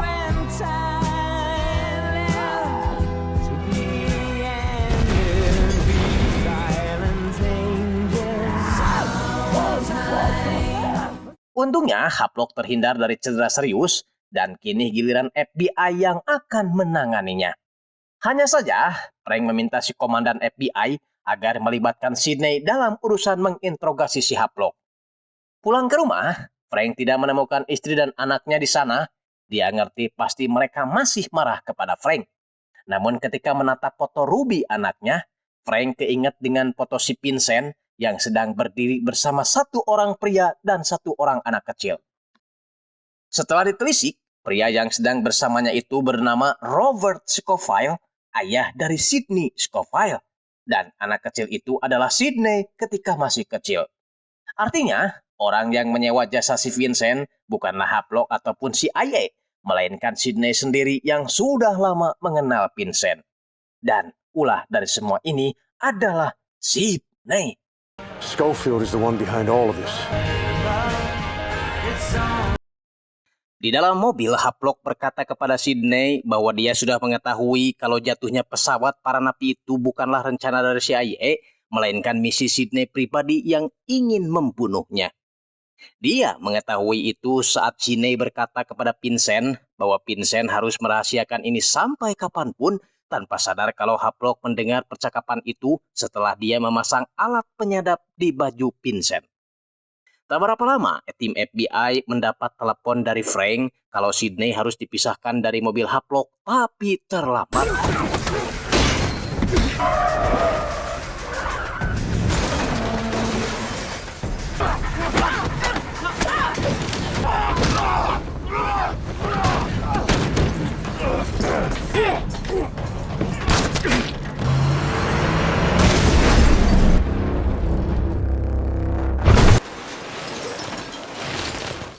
Film kemudian mundur ke 1 bulan sebelumnya saat Sydney dan Haplok sedang bersantai ria di sebuah hotel.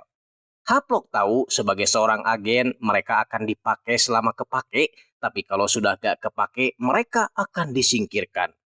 Makanya dia harus memiliki berkas jaminan bagi kehidupan mereka sendiri. Tak berapa lama Sydney dapat telepon yang mengharuskannya pergi ke rumah aman di Paris. Tiba di sana, Sydney disambut oleh agen CIA lainnya bernama James Bill dan Tariq Hamdi. Mereka memperkenalkan Victor Post, mantan anggota CIA yang kini berbelot ke Rusia.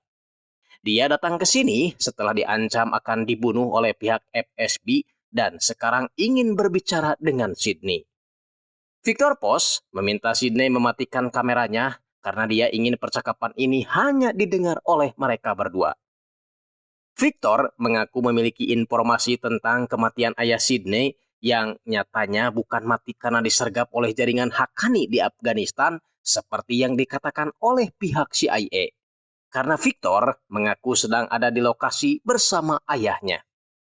Awalnya Sydney tak percaya lalu pergi keluar. Namun ketika Victor memperlihatkan sebuah kertas peta harta karun yang sering digambar Sydney dan ayahnya, Sydney akhirnya percaya lalu mematikan kamera ruangan. Sebelum bicara, Victor ingin Sydney mempertemukan dirinya dengan Haplok karena dia percaya Haplok bisa membawanya keluar dari Prancis. Sialnya, belum juga ngomong pihak FSB sudah merangsek masuk ke tempat tersebut, membunuh James Bill dan juga Tariq Hamdi. Sydney berusaha mengolah cat dan sabun colek agar menjadi bahan peledak yang bisa dipakai. Dan hasilnya...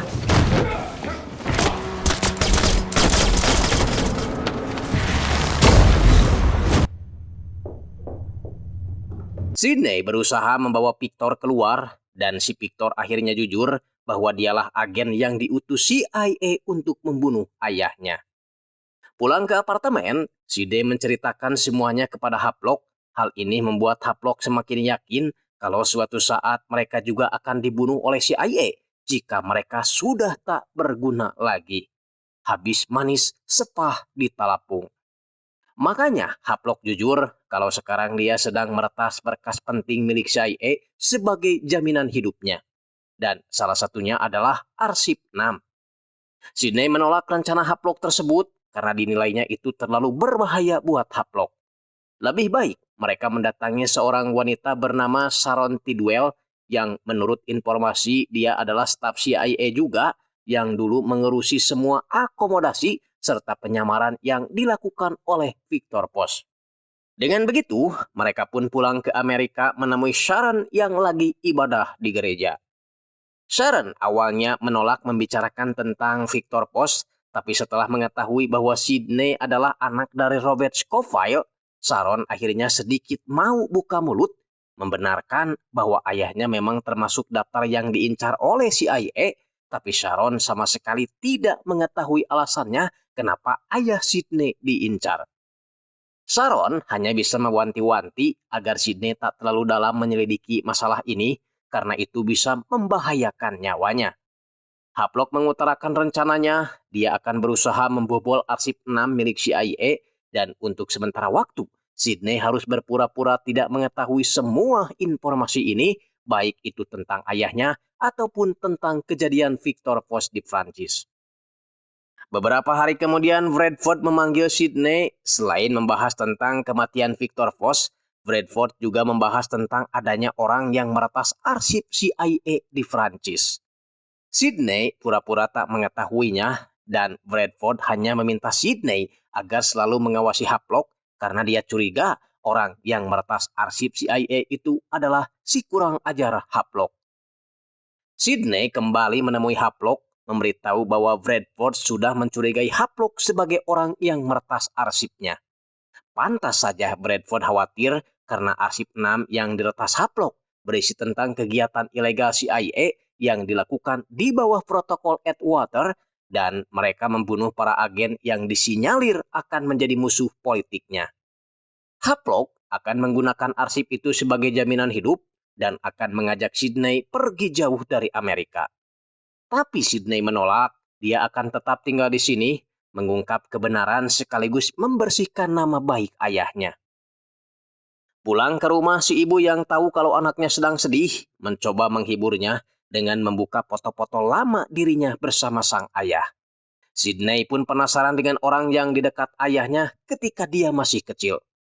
Karena penasaran, Sydney memutuskan pergi ke New York, menemui teman ayahnya tersebut yang tidak lain adalah Vincent Tiago. Vincent mengakui kalau dia sangat dekat dengan ayah Sydney. Mereka bertemu di London saat ayah Sydney memerlukan orang sebagai penerjemah bahasa Turki. Menurut Vincent, ayah Sydney adalah seorang pejuang yang hidupnya dirampas demi kepentingan tertentu. Lanjut, Vincent menjelaskan bahwa Robert, ayah Sydney, sengaja membuat protokol Atwater untuk menumpas kejahatan, tapi semua itu disalahgunakan oleh Bradford. Dia menggunakan protokol Atwater justru untuk kepentingan politik dan kekuasaan. Robert sebenarnya ingin menguak kejahatan itu ke publik, tapi Bradford terlebih dahulu membunuhnya.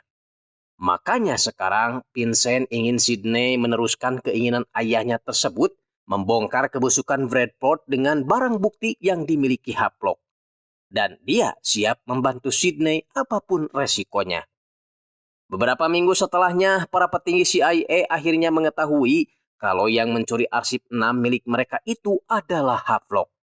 Sydney pura-pura terkejut dan mengaku kalau dia sudah lama gak berkomunikasi dengan si Haplok. Padahal sekarang Haplok juga menghubunginya, dan Sydney akan mengangkat telepon tersebut dengan berpura-pura kalau yang menelepon adalah ibunya. Haplok memberitahu kalau dia baru saja diburu oleh orang-orang CIA, tapi untungnya dia masih bisa selamat. Jika Sydney bersedia kabur dengannya, maka Haplok akan menunggu Sydney di Hotel Khabarovsk, Rusia, hari Kamis Kliwon. Tapi Sydney tetap menolak, dia tetap gak mau pergi, meskipun hatinya hancur karena harus berpisah dengan orang yang dia cintai. Dia lalu memantapkan diri akan bekerja sama dengan Vincent, membongkar kebusukan Bradford sekaligus membersihkan nama ayahnya.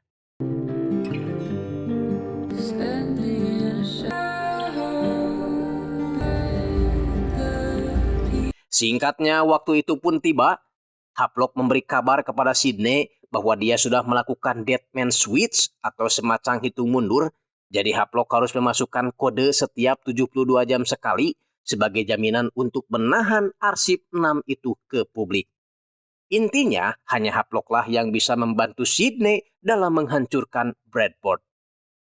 Masalahnya, orang-orang CIA sudah tiba di hotel tempat Haplok berada dan Haplok sudah tidak ada waktu lagi untuk melarikan diri.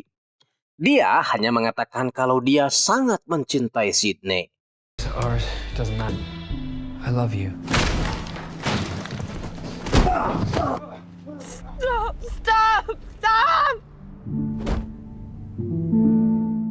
Mengetahui kalau Haplok akan dipindahkan ke Washington bersama narapidana lain, disinilah muncul ide paling edan dari Sidney. Daripada Haplok terus disiksa dan akan dipaksa akan menarik link arsip 6 yang dia buat, lebih baik Sidney membunuhnya sekalian dengan cara menyabotase pesawat di wilayah Fairbanks, Alaska. Tugas Vincent adalah pergi ke Saint Petersburg, Rusia, menemui seorang hacker yang tidak lain adalah si Armen Janakdo untuk membuat malware perusak sistem pesawat. Get to St. Petersburg and meet with the man who made the malware. Once you have the malware, get on to enter the country. Get a motel. Me, I'm here. Everything. Before they get Havelock back on, you need to ingest the malware. Vincent kemudian menghubungi Sidney, memberitahu bahwa dia sudah tiba di Alaska dan siap menyebarkan malware itu ke dalam pesawat. Sehingga setelah pesawat itu terbang, maka terjadilah kehancuran seperti yang kita lihat di awal film.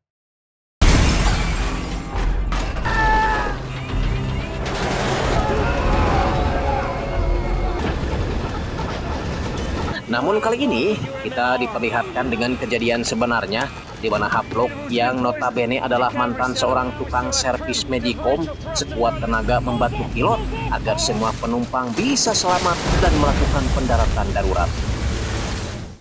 Besoknya, saat Sidney akan berkunjung ke rumah kakaknya karena keponakannya ulang tahun, Sidney mendapat informasi dari Vincent bahwa rencana mereka tak sepenuhnya berjalan lancar setelah pesawat yang mereka program untuk jatuh ternyata berhasil melakukan pendaratan darurat dan kemungkinan Haplok masih hidup bisa saja terjadi.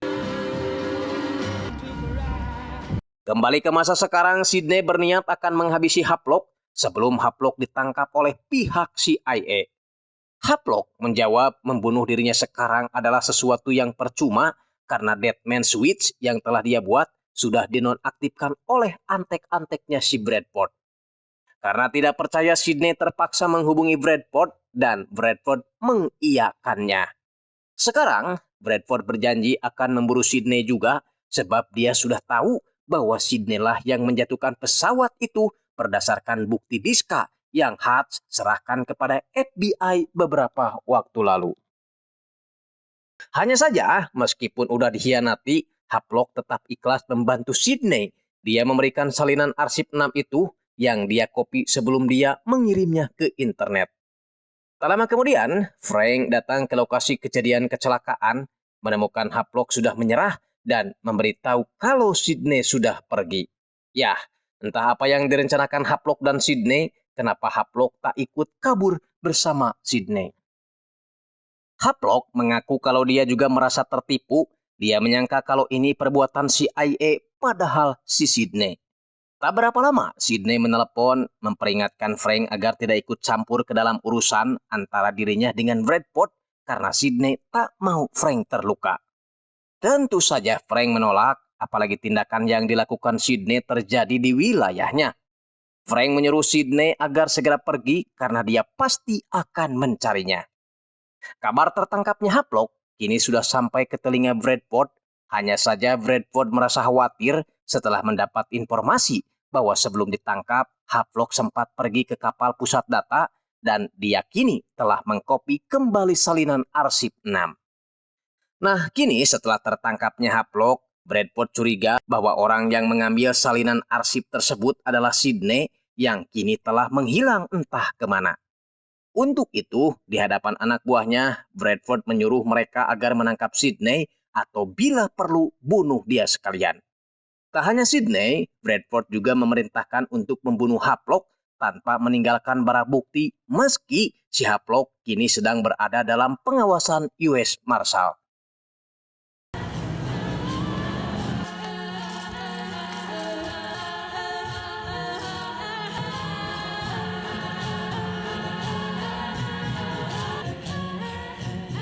Di sebuah ruangan, Havelock diinterogasi Frank bagaimana pesawatnya bisa jatuh. Havelock tentu saja tidak tahu karena di sini dia berstatus sebagai korban yang akan dibunuh. Awalnya dia mengira kalau ini perbuatan CIA, tapi nyatanya ini perbuatan istrinya sendiri yang takut Havelock akan menyerahkan arsip kejahatan Bradford jika Havelock ditangkap CIA. Frank akhirnya mulai paham mengapa Sidney menghilang. Pasti sekarang Sidney sudah mendapatkan apa yang dia mau dan bersiap untuk melawan Bradford. Makanya Havelock meminta Frank untuk membantu Sidney karena kalau Sidney terbunuh oleh CIA, maka kebenaran selamanya tidak akan terungkap. Namun, alih-alih setuju dengan saran Havelock, Frank malah meminta seluruh anak buahnya untuk mencari Sidney sebab dia adalah biang kekacauan yang terjadi di daerah Fairbanks, kota kecil yang sangat dia cintai. Frank juga menghampiri Vincent, siapa tahu dia bisa membantu timnya dalam mencari keberadaan Sidney. Frank ingin dirinya lebih dulu menangkap Sidney daripada keburu keduluan oleh CIA yang justru akan mengancam nyawanya. Vincent menjawab bahwa Frank tak bisa menghentikannya karena seluruh hidup Sidney sedang berada di titik ini. Dia dan orang-orang yang disayanginya selama ini telah dimanfaatkan oleh Bradford untuk melindungi kejahatannya. Wajar kalau Sidney sekarang punya keinginan membalas dendam dan dia tidak akan memberitahu di mana Sidney berada meski dia mengetahuinya. Sidney sendiri kini masuk ke sebuah rumah untuk sekedar menghangatkan diri dan mencari makanan. Tapi tiba-tiba pemilik rumah menodongkan senjatanya dan inilah yang dilakukan Sidney.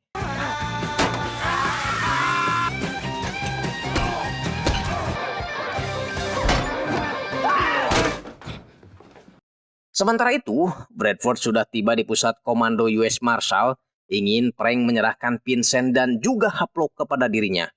Frank jelas menolak, apalagi Bradford tidak membawa surat wewenang dari pengadilan. Bradford memperingatkan Frank agar tidak ikut campur ke dalam masalah ini, karena ini adalah urusan CIA dengan Sidney. Frank balik mensekak si Bradford, dia tahu kalau ini bukan masalah antara Sidney dan CIA, melainkan Sidney dengan Bradford. Jujur, dia tak peduli soal arsip 6 itu, dia hanya ingin menangkap Sidney karena Sidney telah membuat kekacauan di wilayahnya. Dan jika Bradford menghalangi tugasnya, maka Frank tak segan untuk menangkapnya juga. Mengetahui kalau dirinya dijadikan sebagai DPO, Sidney langsung membeli kacamata sambil meminta bantuan kepada seorang pegawai minimarket, kita panggil aja Sarimin. Masalahnya, seorang nenek comel yang tak asing dengan wajah Sidney langsung melaporkannya kepada pihak berwajib. Alhasil, tak hanya Frank yang turun gunung, tapi juga Bradford.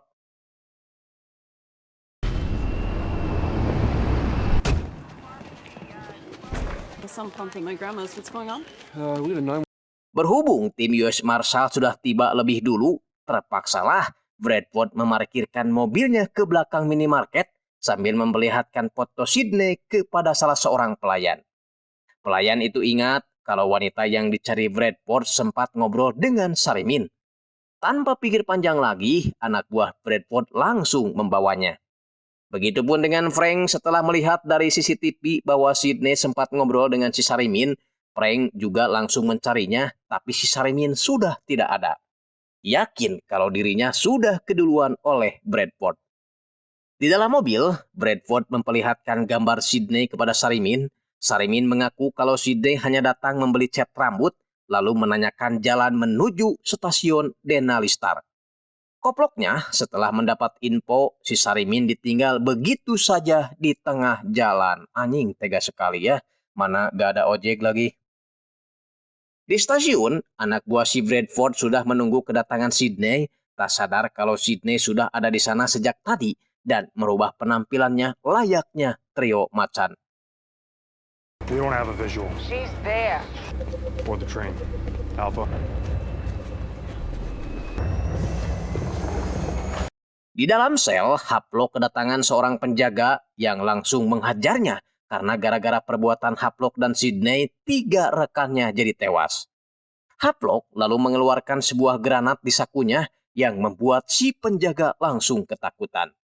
Hal itu dimanfaatkan oleh Havelock untuk mengambil pistolnya serta kunci selnya. Clear the luggage and cargo holds. Alpha and Echo check is clear.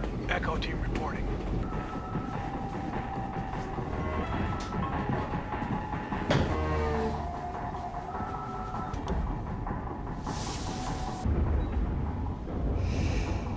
Sebelum pergi, Havelock menghampiri Vincent terlebih dahulu, memberikan kunci serta pistol karena mereka tak bisa membiarkan Sidney berjuang sendirian. Kembali ke dalam kereta, penyamaran Sidney mulai terbongkar sehingga terpaksa dia harus berontak.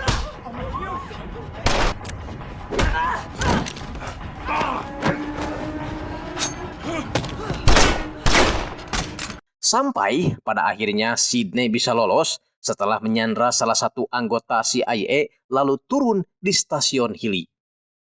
Balik lagi ke sel, saat petugas FBI akan membawa Vincent dan Havelock, Vincent langsung bereaksi membuat keributan, memberi kesempatan kepada Havelock agar melarikan diri.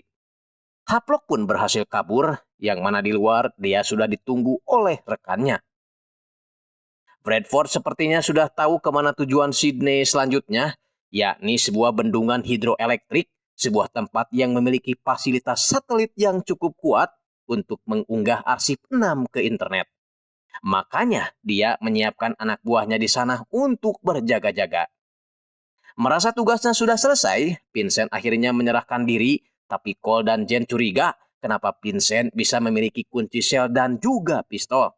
Dan setelah diperiksa, mereka baru sadar kalau ini hanya pengalihan saja. Jen pun melaporkan hal tersebut kepada Frank, tapi Frank sepertinya hanya ingin fokus terhadap perburuan Sidney. Singkatnya, Sidney sudah tiba di tempat yang dia tuju, tapi Bradford dan pasukannya sudah ada di sana juga untuk menangkapnya.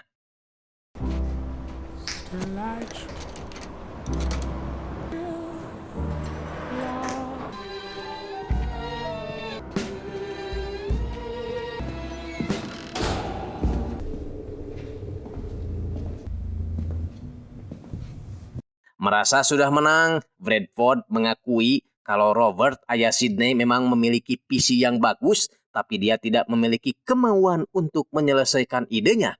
Makanya Bradford membunuhnya. Nah, karena Bradford sudah mengakui pembunuhan terhadap ayahnya, Bradford ingin Sidney segera menyerahkan arsip 6 itu kepada dirinya. Sementara itu, Frank mendapat informasi dari pihak FBI bahwa salah satu pelayan apotek melihat Sidney berjalan di depan apoteknya. Hutch dan Frank bingung kenapa Sidney sepertinya sengaja menampakkan dirinya. Apa mungkin dia memang ingin diikuti oleh mereka?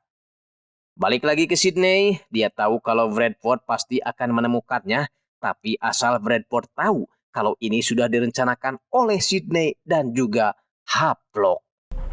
Glad you could make it. Iya, ternyata inilah alasan kenapa waktu itu Havelock tak ikut kabur bersama Sidney, karena semuanya sudah direncanakan. Bradford yang melihat mereka berdua tentu senang karena dia bisa membunuh keduanya saat ini juga. Bradford pun jadinya terpancing mengakui semua perbuatannya bahwa dia memang telah membunuh para agennya sendiri yang dianggap ancaman demi melindungi sesuatu yang lebih besar, yakni keamanan negara. Tak lama kemudian, muncul para perwakilan CIA di seluruh dunia yang biasa diperintah oleh Bradford, tapi kali ini mereka datang justru untuk menangkapnya. Mereka semua sengaja diundang oleh Havelock agar mereka tahu bahwa Bradford hanya memanfaatkan mereka saja, dan ketika sudah tidak dibutuhkan, Bradford akan menyingkirkan mereka semua karena dianggap terlalu banyak mengetahui rahasia CIA. Kan koplok. Your program is over a monster like you to bring you down. Balik lagi ke Frank, dia mendapat informasi baru dari Jen bahwa pihak kepolisian mendeteksi adanya pergerakan di selatan bendungan Enana yang terdiri dari beberapa mobil SUV. Sidney lari ke atas bangunan mencari pusat server bangunan tersebut untuk mengupload arsip 6 itu ke publik. Sementara di bawah, terjadi pertikaian antara loyalis Bradford dengan pasukan CIA yang kontra dengan Bradford.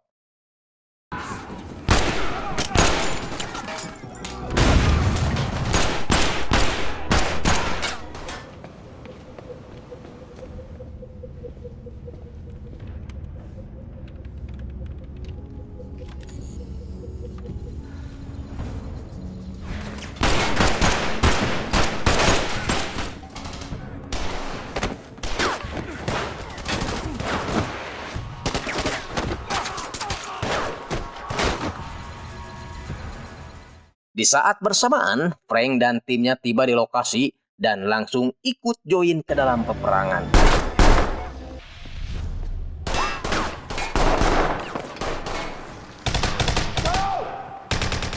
Sedangkan Bradford yang mengetahui kalau Sydney berada di pusat server langsung menembakkan pelurunya yang hanya tersisa satu. Kemudian mematikan seluruh aliran listrik sembari membawa kapak. Bradford mencoba membobol pintu dengan kapaknya, tapi Sydney juga sudah mempersiapkan semuanya.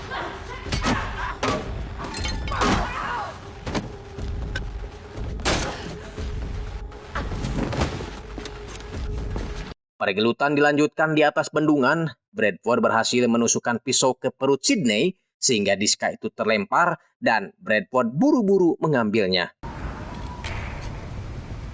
Momen menegangkan terjadi saat kedua wanita ini saling berjibaku yang mengakibatkan keduanya harus gugulantungan bergantung pada seutas tali.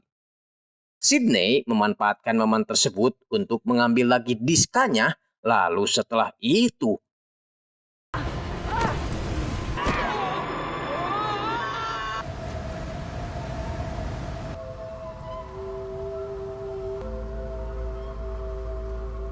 untungnya, di saat Sydney sudah kehabisan tenaga, Havelock datang menyelamatkannya.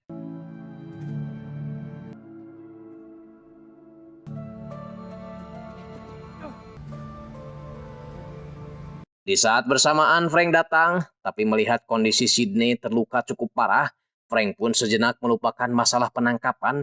Dia lebih memilih menyelamatkan Sydney terlebih dahulu. Di sela-sela menahan rasa sakitnya, Sydney menyuruh Havelock untuk kabur karena dia merasa hidupnya sudah tidak akan lama lagi. Di saat Frank sibuk mengatur perjalanan Sydney, dia baru sadar kalau Havelock sudah tidak berada di lokasi.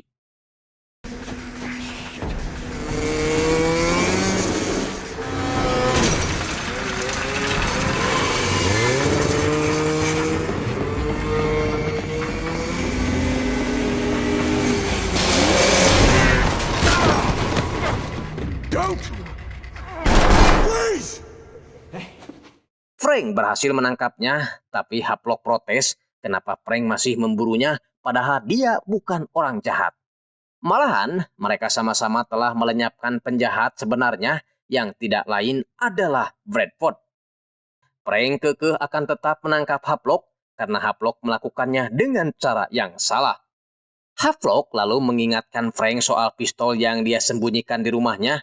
Bukankah itu adalah barang bukti yang seharusnya dia serahkan ke pengadilan? Artinya, memperjuangkan kebenaran itu tak selamanya dilakukan dengan cara yang benar.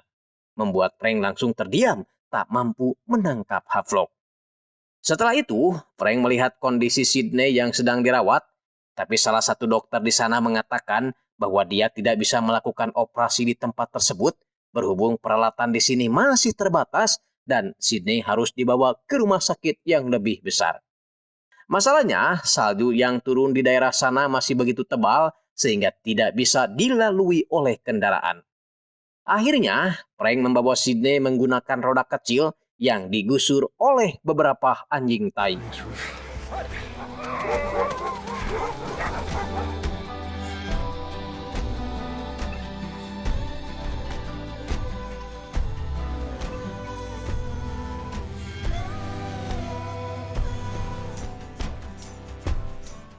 Di persimpangan jalan, Shooter menunggu Frank, tapi ketika mengetahui kalau yang dibawa Frank adalah Sydney, Shooter menolak membawanya karena Sydney adalah orang yang telah menyebabkan teman-temannya meninggal. Frank kemudian menyinggung soal Shooter yang mengendarai kendaraan tanpa surat, sabuk pengaman yang selalu dilepas, serta minuman tuak yang selalu dibawanya.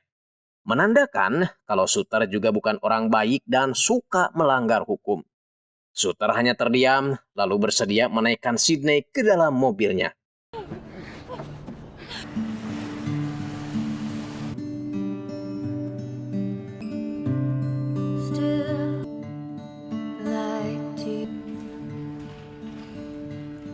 Dan dalam perjalanan menuju ruang operasi, Sydney diam-diam memberikan diska arsip 6 itu kepada Frank.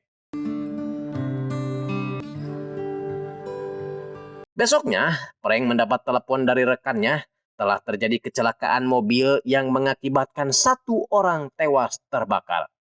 Frank pun datang ke lokasi dan menurut temannya, berdasarkan tinggi dan berat badan si korban, kemungkinan korban tewas ini adalah Haplok. Mereka tak bisa mengidentifikasi jasad korban lebih dalam lagi, berhubung kondisi jasad korban sudah seperti ikan bakar. Singkat cerita, karena masalah sudah dianggap selesai, Sydney di rumah sakit, Haplok dan Bradford tewas, warga kota mulai beraktivitas seperti biasa, polisi membereskan sisa-sisa pemeriksaan, termasuk para anggota US Marshal. Tak lama berselang, kepala jaksa wilayah kenalan Frank datang, dan Frank langsung menyerahkan diska arsip 6 itu kepada si jaksa, memintanya untuk mengungkap kasus yang berhubungan dengan CIA dan Bradford. Just want to make sure it's in the hands of someone we trust, someone. Setelah itu, Frank menjenguk Sydney di rumah sakit, memberi kabar kalau arsip 6 itu sudah dia serahkan kepada orang yang tepat. Kabar buruknya, kemarin dia mengevakuasi seorang korban kecelakaan tewas yang diduga adalah Haplok. Sydney terlihat sedih, tapi Frank seperti memberi sedikit isyarat bahwa Haplok masih hidup dengan mengatakan kalau dia sudah menerima status semua tahanan yang kabur kecuali Haplok. Sydney meminta maaf kepada Frank karena perbuatannya teman-teman Frank banyak yang meninggal, khususnya Donnie.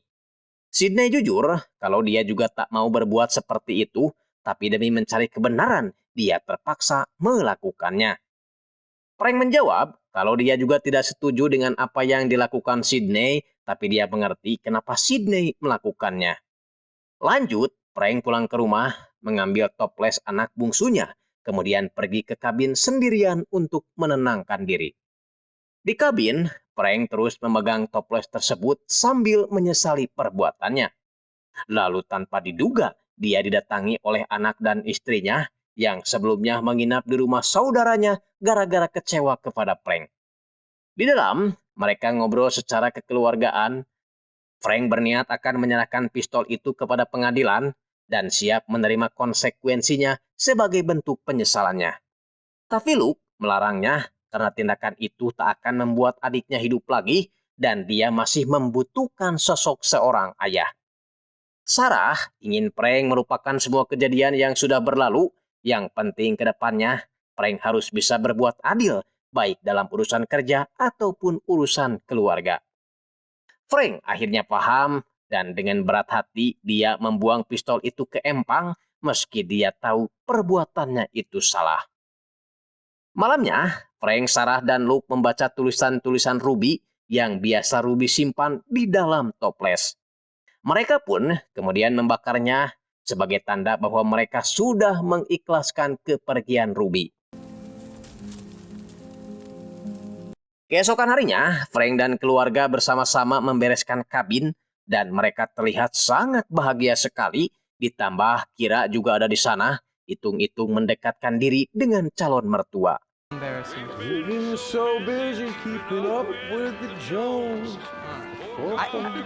Sesaat kemudian, Frank dapat telepon dari seseorang, tidak lain adalah Haplok yang ternyata masih hidup. Haplok menggunakan jasad seorang napi terakhir bernama Julian Steele untuk memanipulasi kematiannya. Hal itu dia lakukan ketika bergabung bersama para relawan saat mencari dirinya di bawah tebing. Haplok hanya ingin memperingatkan Frank agar berhati-hati sebab orang-orang CIA sudah tahu bahwa Frank lah yang mengirimkan arsip 6 itu kepada pihak kejaksaan. Sementara itu, Sydney akan digiring ke penjara untuk mempertanggungjawabkan semua tindakannya. Tapi Haplok yang tak mau itu terjadi tak akan membiarkannya begitu saja. I love my wife. Tamat. Oke, itu tadi rangkuman film series The Last Frontier. Mudah-mudahan kalian suka. Mohon maaf apabila ada salah-salah kata atau kata-kata yang menyinggung perasaan kalian karena ini hanya hiburan semata. Saya Andreas Bauk pamit. Wassalamualaikum warahmatullahi wabarakatuh. Adios. Adios.